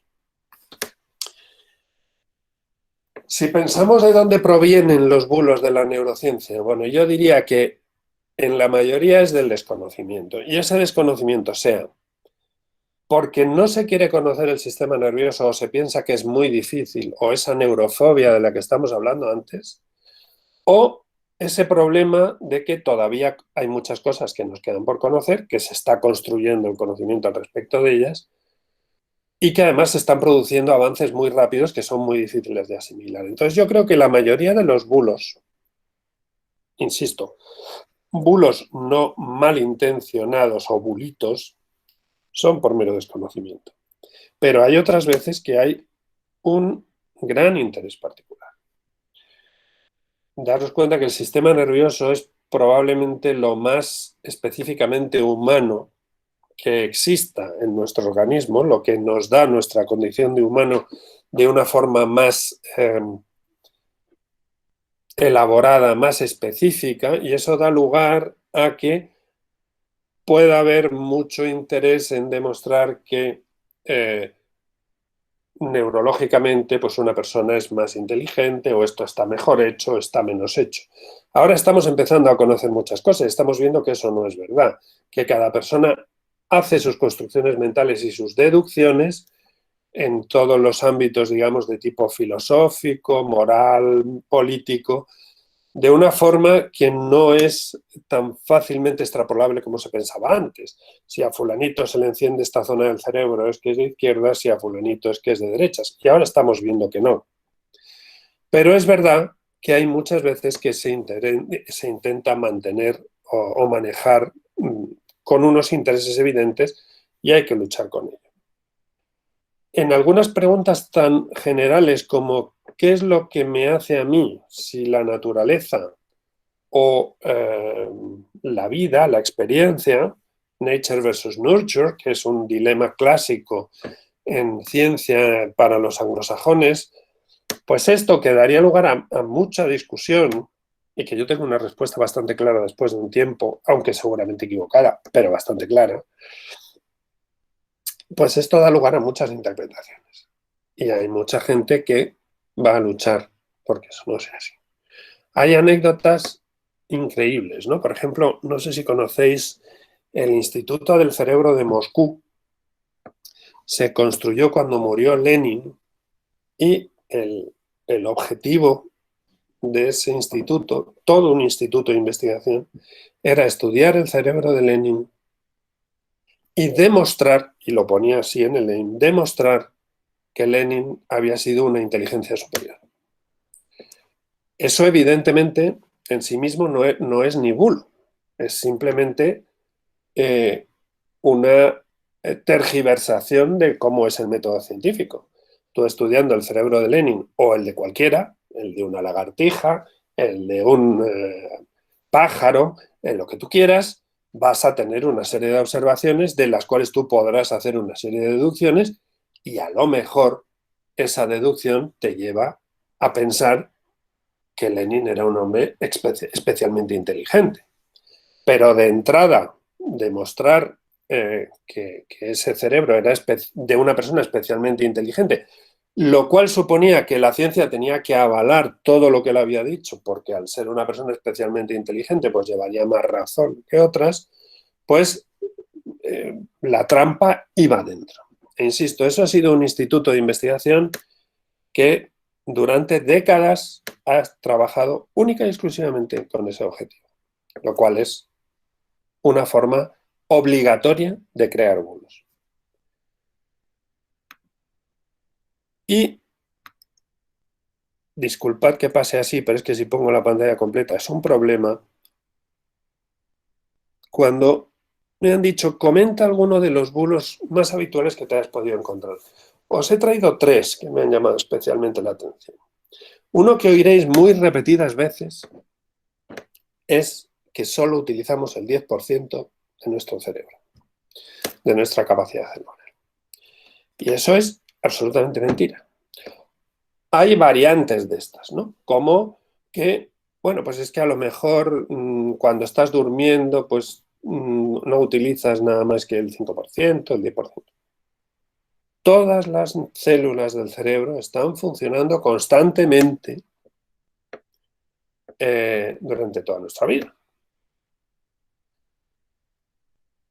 Porque una neurona, cuando no dispara un potencial de acción y está en reposo, también está funcionando. El equivalente sería a que nosotros cuando dormimos no estamos muertos, estamos viviendo, estamos dormidos. Bien. Y cuando estamos callados pensando, pues podemos parecer que estamos dormidos y cerramos los ojos, pero estaremos despiertos y no será lo mismo. O si estamos hablando, o si estoy echándole la bronca a mi hijo que me ha hecho una trastada en casa. No es lo mismo. O si salgo a correr o a nadar o estoy dando esta clase. Pero todo el cerebro lo utilizamos siempre. Lo cual es un bulo que oiréis muy repetidas veces y recientemente hay películas, aquí tenéis una que protagonizó Scarlett Johansson, no me acuerdo el título, de ella sí, por motivos obvios, y bueno, pues que básicamente lo que te viene a contar es eso, y es que estás utilizando una parte muy pequeña de tu cerebro y que hay mucho espacio para otras cosas, que hay algunos que pues, se puede invadir ese cerebro y utilizarlo en beneficio de otros, o puedes incorporar una parte más de tu cerebro a ese funcionamiento y ser especialmente inteligente. La inteligencia depende de cómo funciona ese cerebro, pero no de el funcionamiento de esas células o si lo estás utilizando o no de una forma teleológica. Pero hay libros como este que viene aquí, que os encontré el otro día, ¿no? Donde hablan la dianética, el poder del pensamiento, sobre el cuerpo, que ha escrito un tal Ronald Hubbard, y que explica, es un libro relativamente reciente, que solo utilizamos el 10% de nuestra potencia mental. Que ya no es lo mismo que hablar del 10% del cerebro. Porque es verdad que en el cerebro tú podrás utilizarlo de una forma, todas tus células se podrán concentrar en un problema más complejo, un problema más sencillo, abordarlo de una forma más práctica y buscar soluciones, o buscar solo generar problemas a los demás. Y utilizaremos todas nuestras células en lo que determinemos. Y como digo yo siempre, un minuto empleado en una cosa banal es un minuto de tiempo, y un minuto empleado en resolver un problema grave para alguien o para la humanidad o para la biología es un minuto de tiempo también. Y ahí está nuestra decisión también de en qué empleamos ese minuto, o de los 3.600 minutos que tenemos al día, cuántos utilizamos a una cosa y cuántos a otra, qué días de la semana y qué días del año y cuántos años. Este es un bulo recurrente y es llamativo porque se lo oyes incluso a gente con una formación universitaria alta, importante, y que es un problema. Yo no lo entiendo. Otro muy frecuente, y este creo que tiene unos intereses muy claros, es cuando te dicen que el consumo de drogas no es peligroso para el cerebro. Aquí tenéis un ejemplo de cómo es el cerebro de una persona joven equivalente que se ha visto expuesto a un consumo muy intensivo de drogas, las que sean cannabis, pero pueden ser otras, y donde hay una atrofia en tamaño relativamente parecida a la que puede ocurrir en el Alzheimer, que lo tenéis aquí. Este es un caso muy extremo, obviamente, que se reportó hace unos años, pero es bastante generalizado. Y hay bastantes estudios donde te demuestran alteraciones de diferentes funciones. Y en cambio hay una repetitiva y bastante agresiva utilización de que las drogas, o lo que conocemos por drogas nosotros, no tienen ningún efecto en el cerebro y desde luego ningún efecto negativo. Lo cual aquí lo traigo y lo pongo en fotos y me lo pidieron el CSIC hace unos años para un tema de divulgación para chicos jóvenes que querían tratar sobre este tema y aquí lo tenéis. Y otro, y ya va a ser yo creo que casi el último de los bulos frecuentes que nos encontramos. Este no es directamente de ciencia, pero sí afecta mucho a la ciencia. Y es que habréis oído que en España pues no hay dinero para investigar, que se tiene que utilizar en otras cosas. En España sabemos que desde el 2009, 2008 en realidad ha bajado el nivel de investigación, había caído hasta el 2012 un 8%.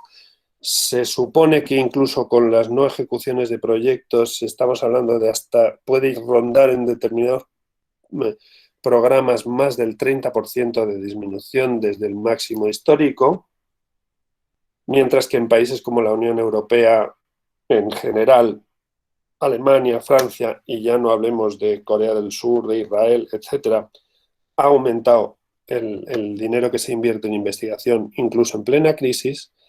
Sino que es que hoy he puesto esta mañana este Twitter. Hoy sabéis que celebramos todos los miércoles el día de que sin ciencia no hay futuro.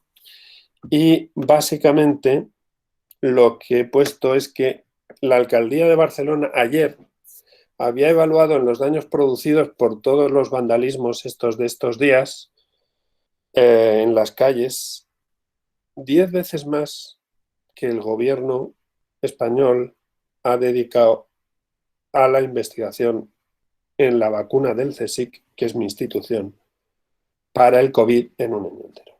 Es decir, en 5, 6, 7 días, no sé cuántos son los días que han evaluado estos daños, pero no son muchos más, como sabéis, se ha dañado solo en la ciudad de Barcelona y estimado por la alcaldía, según me cuentan, me han tuiteado después gente, los empresarios y el círculo de empresarios y demás considera que es bastante más dinero, pero estamos hablando de 10 veces más que el dinero que un gobierno de un país, de una potencia como la nuestra, que debe ser entre la 10 y la 15 más desarrollada del mundo, en teoría, ha invertido en una situación de emergencia para la génesis de su propia vacuna, que, de paso os digo, es la más efectiva porque no solo protege del virus, sino que elimina la carga viral, con lo cual te elimina como contagiado. Entonces he puesto al final que claro que hay dinero. Y esto es un bulo que oiréis muchas veces. No se puede investigar en España no hay dinero para investigaciones, muy caro. España tiene un Producto Interior Bruto potente y la cuestión es a qué lo dediquemos. Si es más interesante esto o es más interesante otra cosa. Un ejemplo, yo pongo muchas veces tweets de este estilo cuando me encuentro con cifras de cosas que considero que son perfectamente prescindibles. La Renfe, tiene un presupuesto al año para eliminar grafitis de sus trenes que es casi de 1/3 del Plan Nacional de Biomedicina, por el que viven todos los laboratorios de investigación del país durante 3 años. 10 millones de euros al año. Renfe solo para limpiar los grafitis que se generan en sus trenes. Que creo que es algo que una sociedad puede prescindir para invertir más en ciencia. Este es un bulo quizá, si nos ponemos a ver todos, es el más recurrente porque se lo oímos a políticos, a periodistas, a otros sectores que les interesa que el dinero público vaya a otros sectores y no a la ciencia, porque al fin de cuentas son muy conocedores de que esto es una tarta y que ese pedazo de tarta que no se coma la ciencia se lo puede comer otro sector, y que sea. Y esto es el bulo que quizá, si me decís de todos los que os he contado, es el que más veces al cabo del año me toca luchar contra él. Y también me insultan, que conste. Y simplemente os voy a poner aquí una última diapositiva para decir si hay más bulos ahora que antes. Bueno, yo os diría que sí. y hay más bulos, o más bulo por cantidad de conocimiento, que es a lo mejor como habría que medir los bulos, por varias cosas. Y aquí os he puesto unas cuantas cuestiones que te llevan, algunas de ellas están interconectadas. Una tremenda es la influencia que ha tenido la telebasura. Parece que en las generaciones más jóvenes la telebasura no tiene tanta influencia, aunque sí hay una televisión que tiene influencia, es la telebasura. Esto parece un silogismo, pero no lo es.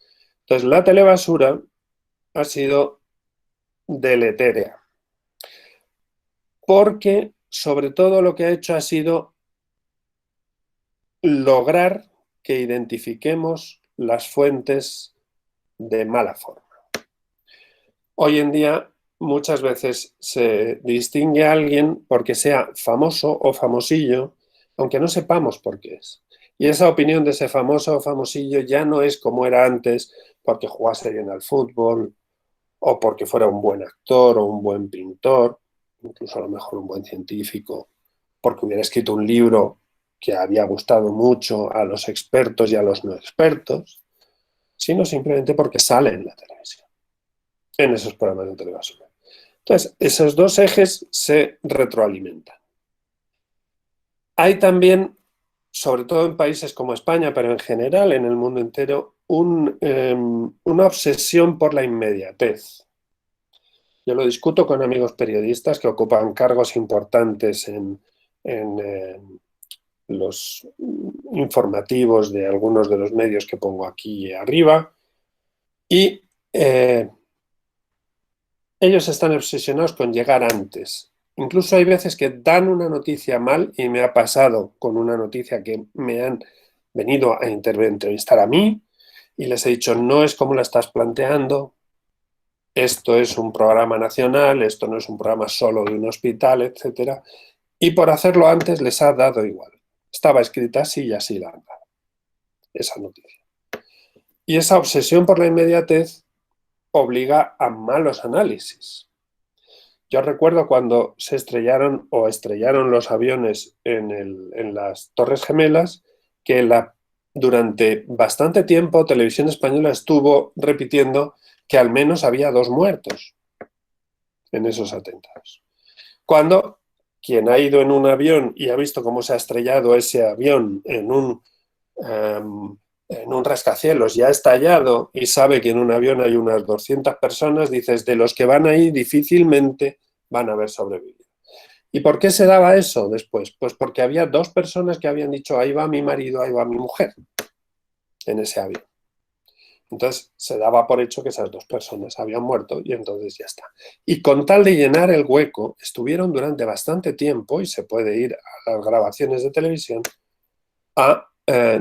repitiendo esa estupidez. Estupideces que vemos a diario hoy en día, y si nos paramos a ver, y ya no son las televisiones privadas que trajeron esa telebasura de la mano o que son un producto de telebasura en sí misma, sino que incluso corporaciones como Televisión Española, que es una corporación pública y que debería velar por la calidad, pues cada vez genera más contenidos de telebasura, más basura información y basura formación. Y programas serios de divulgación científica se ponen a las 4 de la mañana de la noche del sábado al domingo, mientras que esa misma televisión en el siglo XXI pone a las 10 de la noche en prime time un programa sobre esoterismo. Para mí eso es generar telebasura. Cuando lo digo a veces molesta, pero a los niños que estábamos cuando yo era pequeño, nosotros jugábamos a Jacques Cousteau porque nos lo ponían a las 6:30 de la tarde. Y a Félix Rodríguez de la Fuente, que creo que creó una conciencia importante sobre el medio ambiente y los animales en España, lo ponían los viernes justo antes del 1, 2, 3 en prime time, en la única televisión que había. Y había otros cuantos ejemplos, series de televisión que ponían después de comer, como era Nacida Libre, donde era un canto a la libertad de los animales, al medio ambiente, a la interacción con esos animales. Y podíamos poner un montón de ejemplos, y ahora no los ves.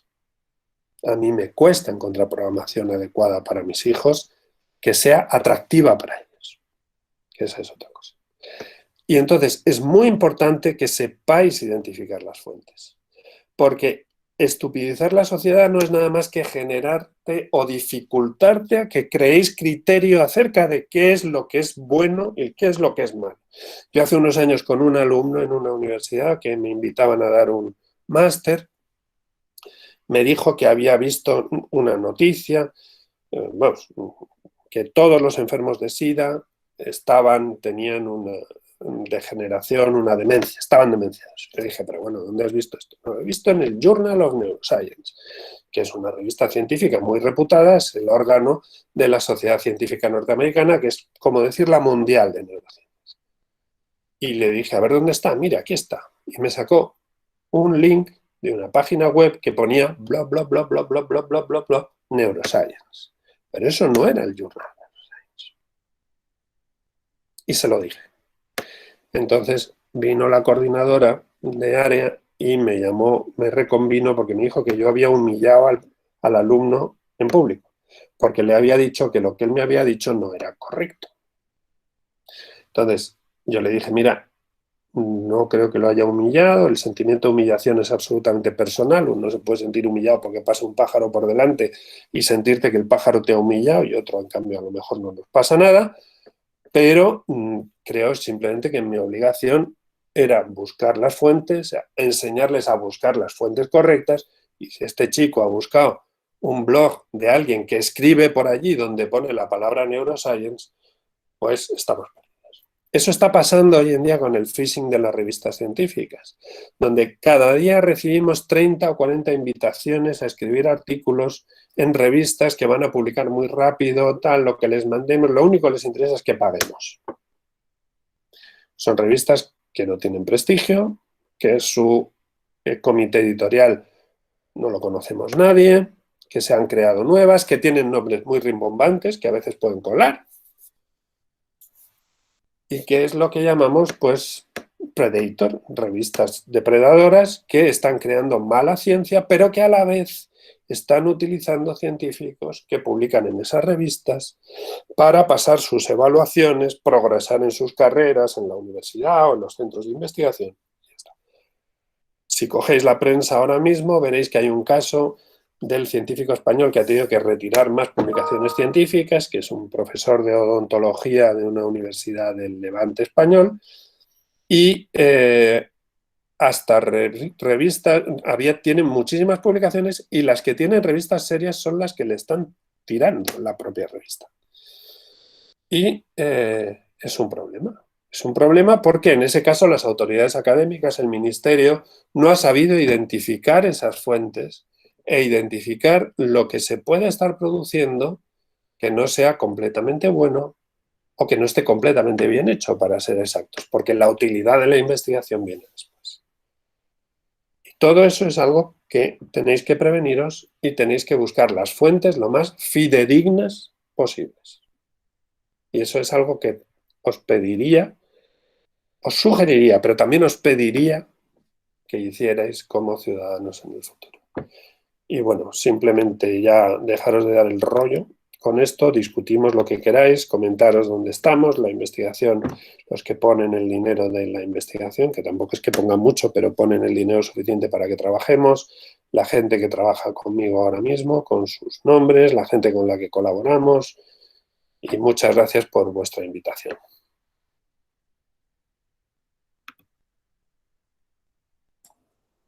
Hola. Sí, ahora se conecta José. Fernando, muchísimas gracias. Yo también, como investigador, me he sentido muy identificado en todo lo que has contado, por la parte que me toca, y es cierto. Bueno, vamos a empezar la discusión. Si alguien quiere comentar algo, preguntar a nuestros ponentes, comentar algo de lo que se ha dicho, pues podéis hacerlo ahora. No nos comemos a nadie. Normalmente ya sabéis por experiencia de otras jornadas que en directo y en persona pues es todo más fácil y más ameno, pero bueno, muchas veces da vergüenza lo de... Así que venga, yo os animo a que seguro que tenéis millones de dudas sobre lo que hemos comentado hoy de neurobulos y neurofobia.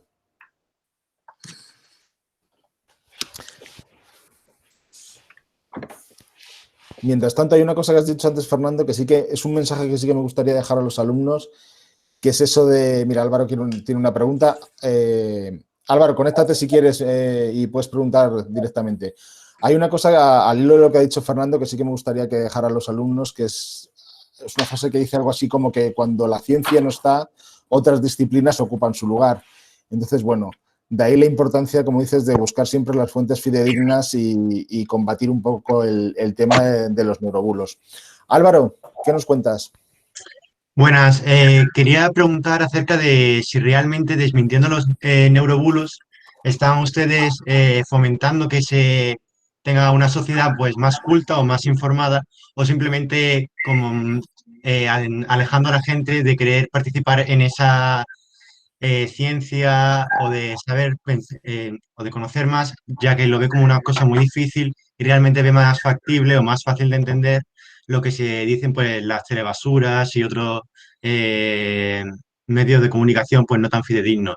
Es decir, mi pregunta básicamente es si la sobre explicación o el sobre desmentir neurobulos simplemente tiene un efecto contrario del que realmente se quiere tener.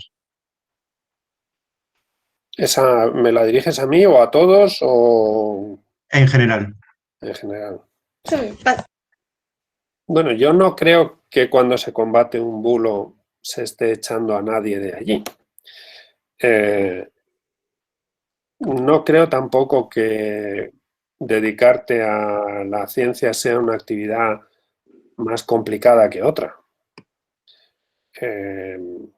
Requiere de unos conocimientos previos, pero también tiene una serie de satisfacciones importantes. Es una cuestión de intereses, ¿no? A mí si me llevas a según qué actividades, pues seguramente me vaya a aburrir como una ostra.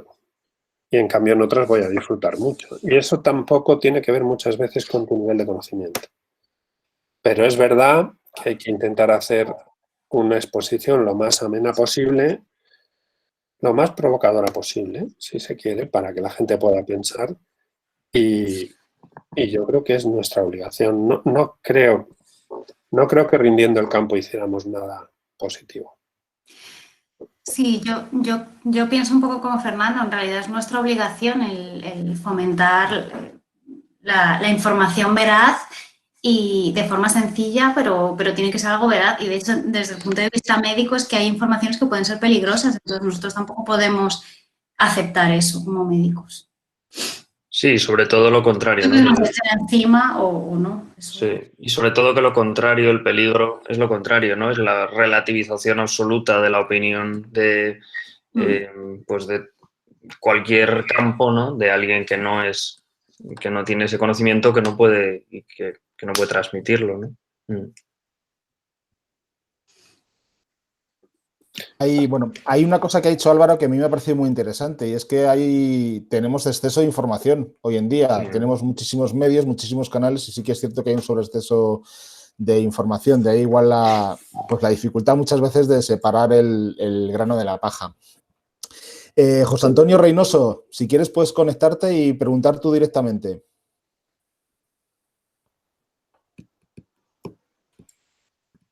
Y luego alguien acaba de levantar la mano ahora mismo, que no me ha dado tiempo a ver quién era. Si queréis, Alejandro Madorrán, conectados. Si veis que no hay ninguno de vuestros compañeros hablando, os podéis conectar y hacer la pregunta a vosotros directamente.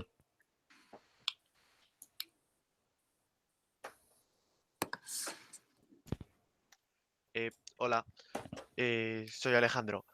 Era por preguntar, hacia el final de tu exposición, Fernando, te has referido a estas revistas de nombre vistoso pero dudosa calidad de publicación.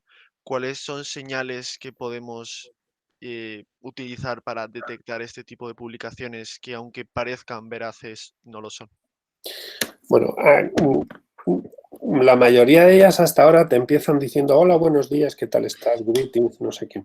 Pero eso de momento, yo supongo que todo esto irá pasando porque es una forma que yo creo que ellos mismos tienen de...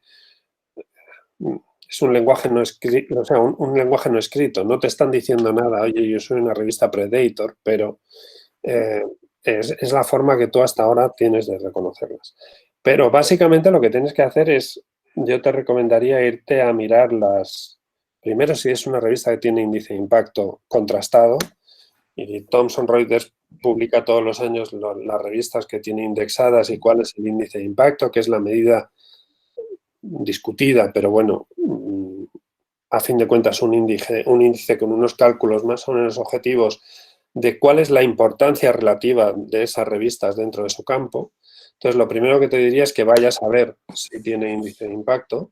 Es verdad que una revista nueva, desde que sale hasta que tiene índice de impacto, pasan 2 años. Entonces, no lo puede tener hasta el tercero, lo cual es un problema. Pero, dependiendo de la editorial, el otro día me mandaron una revista una revista nueva que yo no conocía para evaluar un paper, y el paper era bueno. Es de Cell Press, es una buena editorial. Pues yo contribuí al desarrollo de esa revista inicialmente evaluando ese paper, pero yo no lo conocía de entrada. Lo primero que hice fue ir a mirar porque ese no venía con una invitación así extraña. Entonces, lo primero es que te recomendaría es eso, y que hables con expertos de tu campo y te digan cuáles son las revistas en las que ellos publicarían. Un experto que tenga una cierta solidez dentro del campo.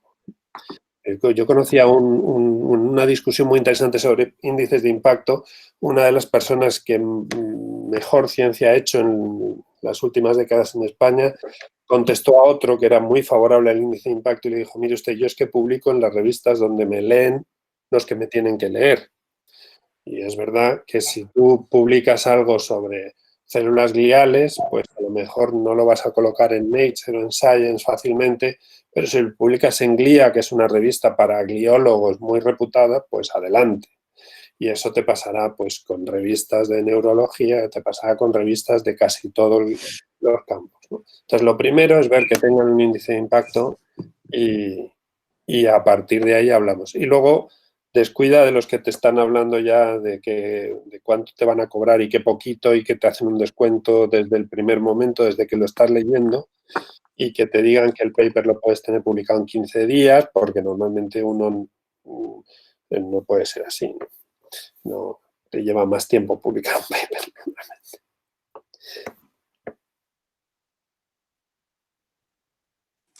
Muchas gracias. Nada, por favor. He visto por ahí manos levantadas. No, María Alberca, pregunta directamente. Yo os quería preguntar, ¿cómo que es que después de investigar tenéis que pagar por publicar vuestra investigación? ¿Pagáis por la revisión? ¿Pagáis por daros visibilidad a la investigación? Es que no lo entiendo. No, ni tú ni nosotros lo entendemos. Te estás Buena metiendo pregunta. aquí en un jardín muy importante. A ver si nos cuentan. Yo parte de mis desvelos nocturnos son precisamente esos. Es que yo sigo a José Ángel en Twitter porque fue mi profesor de organografía, y cada vez que pone algún tuit de eso yo me quedo un poco pillada de por qué tienen que pagar. O sea, igual es porque otros científicos revisan si se ha seguido bien el método científico y tal. Pero los revisores no cobran nada. Esa es otra de las batallas. Los revisores deberíamos cobrar por revisar esos artículos, y otro gallo cantaría. Yo creo que ese es uno de los melones que está ahora mismo en el mundo editorial científico más en boga. Hay un movimiento de gente que te dice: si no cobras, no revises, y lo dicen abiertamente. Encima, Nature, por ejemplo, este año ha anunciado que va a duplicar los fees de publicación y va a pasar a unos 9.000 o 12.000 euros por publicar en Nature. Cual cierra un poco el círculo vicioso. La publicación en abierto y todo el apoyo de la publicación en abierto va en contra de eso, precisamente. Y hay repositorios donde es verdad que no están revisados por pares todavía y demás, pero toda la estrategia de publicación en abierto de la Unión Europea va para ahí. El problema está en que tiene que calar en las agencias de financiación y en los centros.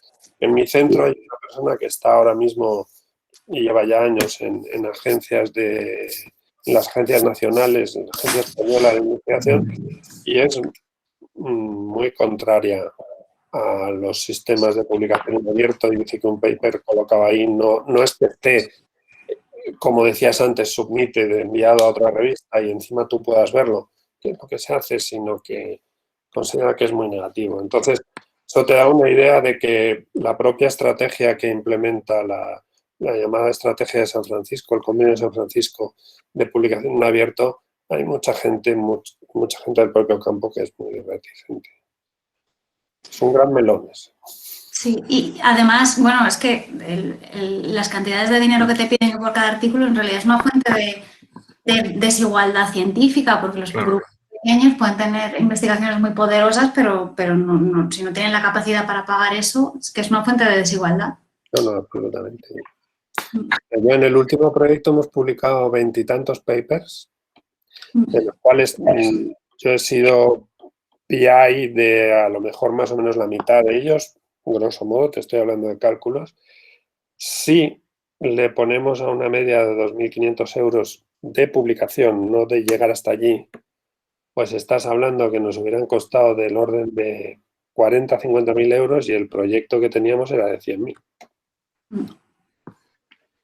Lo cual quiere decir que te has tenido que buscar otras cosas. Yo pido por ahí a las revistas, mire usted, los recortes de investigación en España me han dejado sin tal.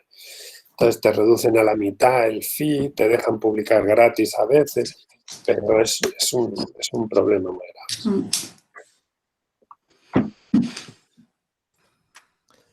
María, es para daros una clase de varias horas y explicaros el proceso, porque sí, la verdad es que es una historia que es complicado de entender. Probablemente lo dirás porque en Twitter comento mucho cuando, pues este movimiento que hay algunos en Twitter que escribimos de, pues eso, de contestar a las revistas diciendo, cuando nos piden que revisemos trabajos, de contestar a las revistas diciendo sí, vale, pero mis tarifas son estas. Si quieres que yo te haga un trabajo, que al fin y al cabo es un trabajo exhaustivo, pues me pagas por ello. Pero claro, eso no ocurre y bueno, es complicado cambiar el sistema, también te lo digo. Pero hay algunas revistas ahora que han articulado un sistema que a lo mejor es parcialmente, un parche parcial, ¿no? Y es que si tú evalúas un paper, tienes un fee para publicar gratis en esa misma revista otro paper, siempre y cuando pase los controles. Bueno, no es que sea el ideal, yo creo que no es el ideal, pero bueno, por lo menos es una medida que ya algunas editoriales se están poniendo, ¿no? Porque están comprendiendo que algo pasa. Eso está muy bien. Yo en esas no me he encontrado, pero sí que me he encontrado con el cheque de descuento. Por ejemplo. Te hacemos un cheque de descuento de X euros, que al fin y al cabo pues no te da para mucho más, pero bueno. Había una pregunta aquí de José Antonio Reynoso, que no sé si se quiere conectar y preguntarla a él, si no os la voy haciendo yo a los tres, que dice que cuando tienen que contrastar fuentes, ¿es un proceso largo?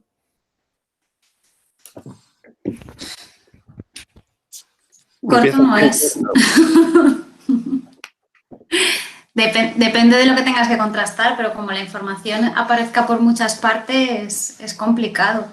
Y además, normalmente, si tienes que irte al artículo científico, siempre tienes que buscar si hay más investigación sobre ese tema, si hay otros grupos que también lo han investigado, si hay una coherencia, entonces sí que lleva tiempo. Sí, sí. Eso es. Bueno, yo creo que básicamente un científico hoy en día lo que hace es leer mucho, y ese leer mucho es básicamente estudiar y contrastar información. Y lo puedes hacer en diferentes fases del proceso de creación, porque es un proceso de creación, pues es lo que hay, ¿no? Mi jefe de postdoc, que era un ilustre neurocientífico, tenía un laboratorio grande ya, ahí en París, él básicamente se pasaba el día entero leyendo. Y luego tú ibas con los resultados, los discutías, ya se planteaban para publicarlo, pero él básicamente su actividad a la que él dedicaba el 95% de su tiempo era leer, informarse. Y desde luego es imposible abarcarlo todo, no podemos pretender abarcarlo todo. Siempre hay que seleccionar porque si no, no vivimos. Es imposible. Ana Alférez tenía una pregunta.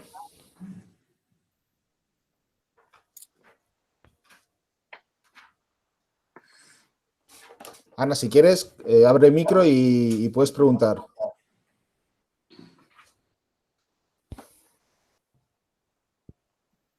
Bueno, pues se ha arrepentido. Yo tengo una curiosidad. ¿Os habéis visto alguna vez en situaciones de tener que poneros pelín violentos porque, claro, decía Fernando antes, hay que mantener la calma y hay que mantenerla. Y sobre todo en redes sociales también es, como decía Fernando, pues es complicado porque, bueno, el que va a utilizar todo lo que digas para dar la vuelta, etcétera. Y sí es cierto que he visto que hay cierta tendencia, bueno, ya sabéis que hay un término que se utiliza mucho en Twitter, que es el de magufos, para referirse a toda esta gente que, bueno, pues que se empeña en un bulo y que muchas veces se habla en tono despectivo, y yo creo que incluso puede ser contraproducente, porque al fin y al cabo no estás consiguiendo que esa persona pues se dé cuenta de que es un bulo y que no, sino que estás consiguiendo todo lo contrario, que se pongan más en contra tuyo. ¿Os habéis visto una situación en la que os hayáis tenido que poner un poco serios diciendo, vamos a ver, que lo que te estoy diciendo, confía en mí, que soy neurólogo, que soy investigador, y lo que te estoy diciendo es cierto, no tengo ninguna razón para engañarte? ¿Pablo? Sí, no, vamos, a nosotros, o sea, en redes sociales y tal, no, nosotros es verdad que en la clínica o que cuando confrontamos esas cosas, como dice Marta, tenemos un poco el colchón de que son pacientes, ¿no? O sea, de que con los pacientes, con los familiares, con tal, sí que te encuentran muchas cosas de esas, muchas, pues eso, falsas creencias, atribuciones, pues voy a hacer esto por tal, no voy a tomarme este tratamiento, voy a tomarme el otro, y como con una... Lo que tú decías, ¿no, José Ángel? De que como si a ti te fuera la vida en algo, el engañarles como hay mucho discurso muchas veces con las farmacéuticas también, ¿no? O es que recetáis los fármacos porque os engañan las farmacéuticas. Bueno, pero es verdad que al final en esa confrontación, al final son pacientes, entonces al final pues acabas suavizándose todo en ese sentido, ¿no? Creo que sí. Sí, o sea, A mí sí me ha tocado discutir, ¿eh? Pero bueno, no te interrumpo, Marta, que ahora... No, nada, sí, solo iba a decir que es verdad que nosotros con los pacientes no puedes tener una actitud agresiva porque no vas a llegar a nada. Entonces, cuando te topas contra una pared, lo único que puedes hacer es intentar tener calma, explicar y ya con el tiempo asimilarán y entrarán en razón, pero no puedes tomarte una actitud agresiva porque no vas a conseguir nada. Al final estás con pacientes y te tienes que poner en su lugar. Lo que está diciendo José Ángel, ¿no? Ponerte serio no es ponerte agresivo. De Claro, hecho, eso la es. mayoría de la gente, cuando tú les das datos, es cuando más agresivos se ponen. Tú les das un paper o les das una referencia o un link o algo así. Y los que se suelen poner más agresivos son los que no van con su nombre por delante. O sea, yo por error o por acierto, cuando me metí en esto de Twitter, pues mi nombre es Fernando de Castro Sobriet y digo lo que soy y no soy espada mágica ni nada de eso, ¿no? O sea, que cualquiera sabe quién soy fácilmente localizable y esto es lo que te hace precisamente ser a veces un blanco fácil, ¿no? Pero bueno, pues cualquiera que me siga en Twitter, aunque yo no cuente cosas del Madrid, pues verá que soy del Real Madrid y ya está. Y aparte de que me dedique a la ciencia. Pero es verdad que hay gente que hay que ponerse serio y hay veces que hay que ponerse serio. Yo no sé ahí hasta qué punto Twitter no debería tomar cartas en el asunto, ¿no? Cuando vea según qué cosas, sobre todo de esas direcciones un poco anónimas. Y lo que tú decías de despreciar a la gente que cree en los bulos, yo creo que es un error absoluto. Primero, porque la gente está en su libertad de creerse lo que sea y no todo el mundo ha tenido la suerte de poder acceder a fuentes fidedignas. Porque esa es una parte importante del proceso de funcionamiento de la sociedad actual, de eso que yo llamo estupidización de la sociedad, ¿no? O sea, yo he tenido contacto con muchos agricultores en el pueblo de mi madre y era gente que eran muy respetuosos, por ejemplo, con la gente que había ido a la universidad, lo que sabían, y digamos, si alguien que había ido a la universidad daba una opinión que a lo mejor estaba equivocada, y muchas veces estaba equivocada, pero eran muy respetuosos porque era gente que había tenido más acceso, más formación y ellos no lo habían tenido.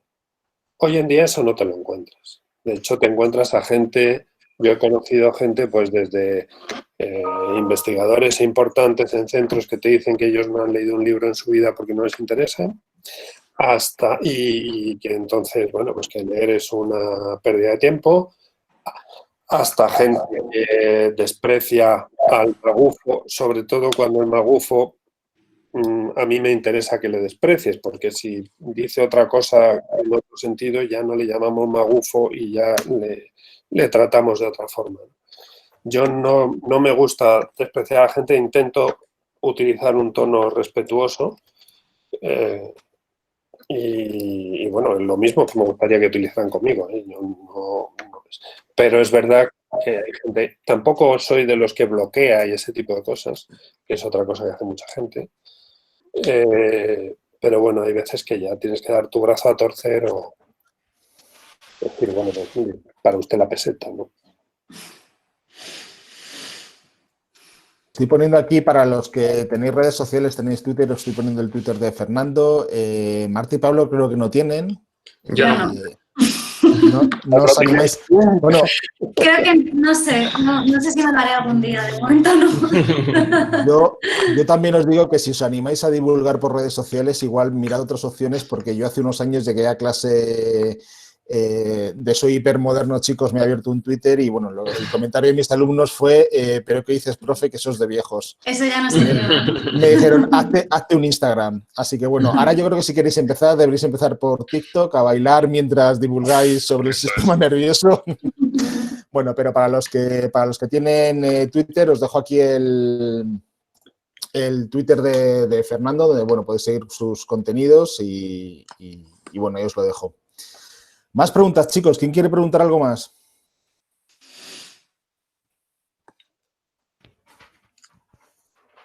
Oigo música, pero no sé. María Muntadas Gil, cuando quieras. No sé si se me oye. Sí, se te oye muy bien. Se te oye. Vale, perfecto. Yo quería preguntar que no sé si se han encontrado con cierta clase de personas, porque yo he visto que cada vez hay más, que simplemente desacreditan a la ciencia porque la consideran como una materia constantemente en cambio. Constantemente salen cosas nuevas, constantemente cambia y por lo tanto los criterios que ahora tenemos sobre cierta materia científica, en 10 minutos a lo mejor ya ha salido un nuevo artículo que lo está desmintiendo. Y claro, yo creo que es cierto, pero tampoco creo que ese argumento sea válido, de simplemente desacreditar todo lo que sabemos hasta ahora por un constante sentimiento una constante situación de cambio que se esté dando en la ciencia. Es que cada vez veo a más gente que justifica creencias pues, que pueden ser falsas o que se pueden simplemente argumentar por datos nuevos que están surgiendo, pues simplemente las desacreditan porque dicen que, claro, como la ciencia es muy cambiante, estos no tienen por qué ser ciertos ahora, a lo mejor en un día ya no lo son más. Claro, yo creo que ha dado la clave Fernando antes justo, ¿no? O sea, que la gente, pues el déficit yo creo que hay es de formación, ¿no? O sea, de formación de que el hecho de que la ciencia sea falsable y revisable, ¿no? Y que avance en esa rueda, no implica que sea mentira, claro. Pero que eso es un déficit de formación, pero probablemente a un nivel de colegio o instituto, ¿no? De enseñar a la gente, pues, el tipo de conocimiento de cada área que implica, ¿no? O cómo se construye, sobre todo. Al final es una respuesta muy, muy sencilla ante un problema tan complejo. Claro. Ciencia que va avanzando, que es muy compleja, que hay que buscar. Es muy sencillo decir, yo no me creo nada de esto y voy a pensar otra cosa y ya está. En el fondo es una reacción un poco infantiloide, creo yo.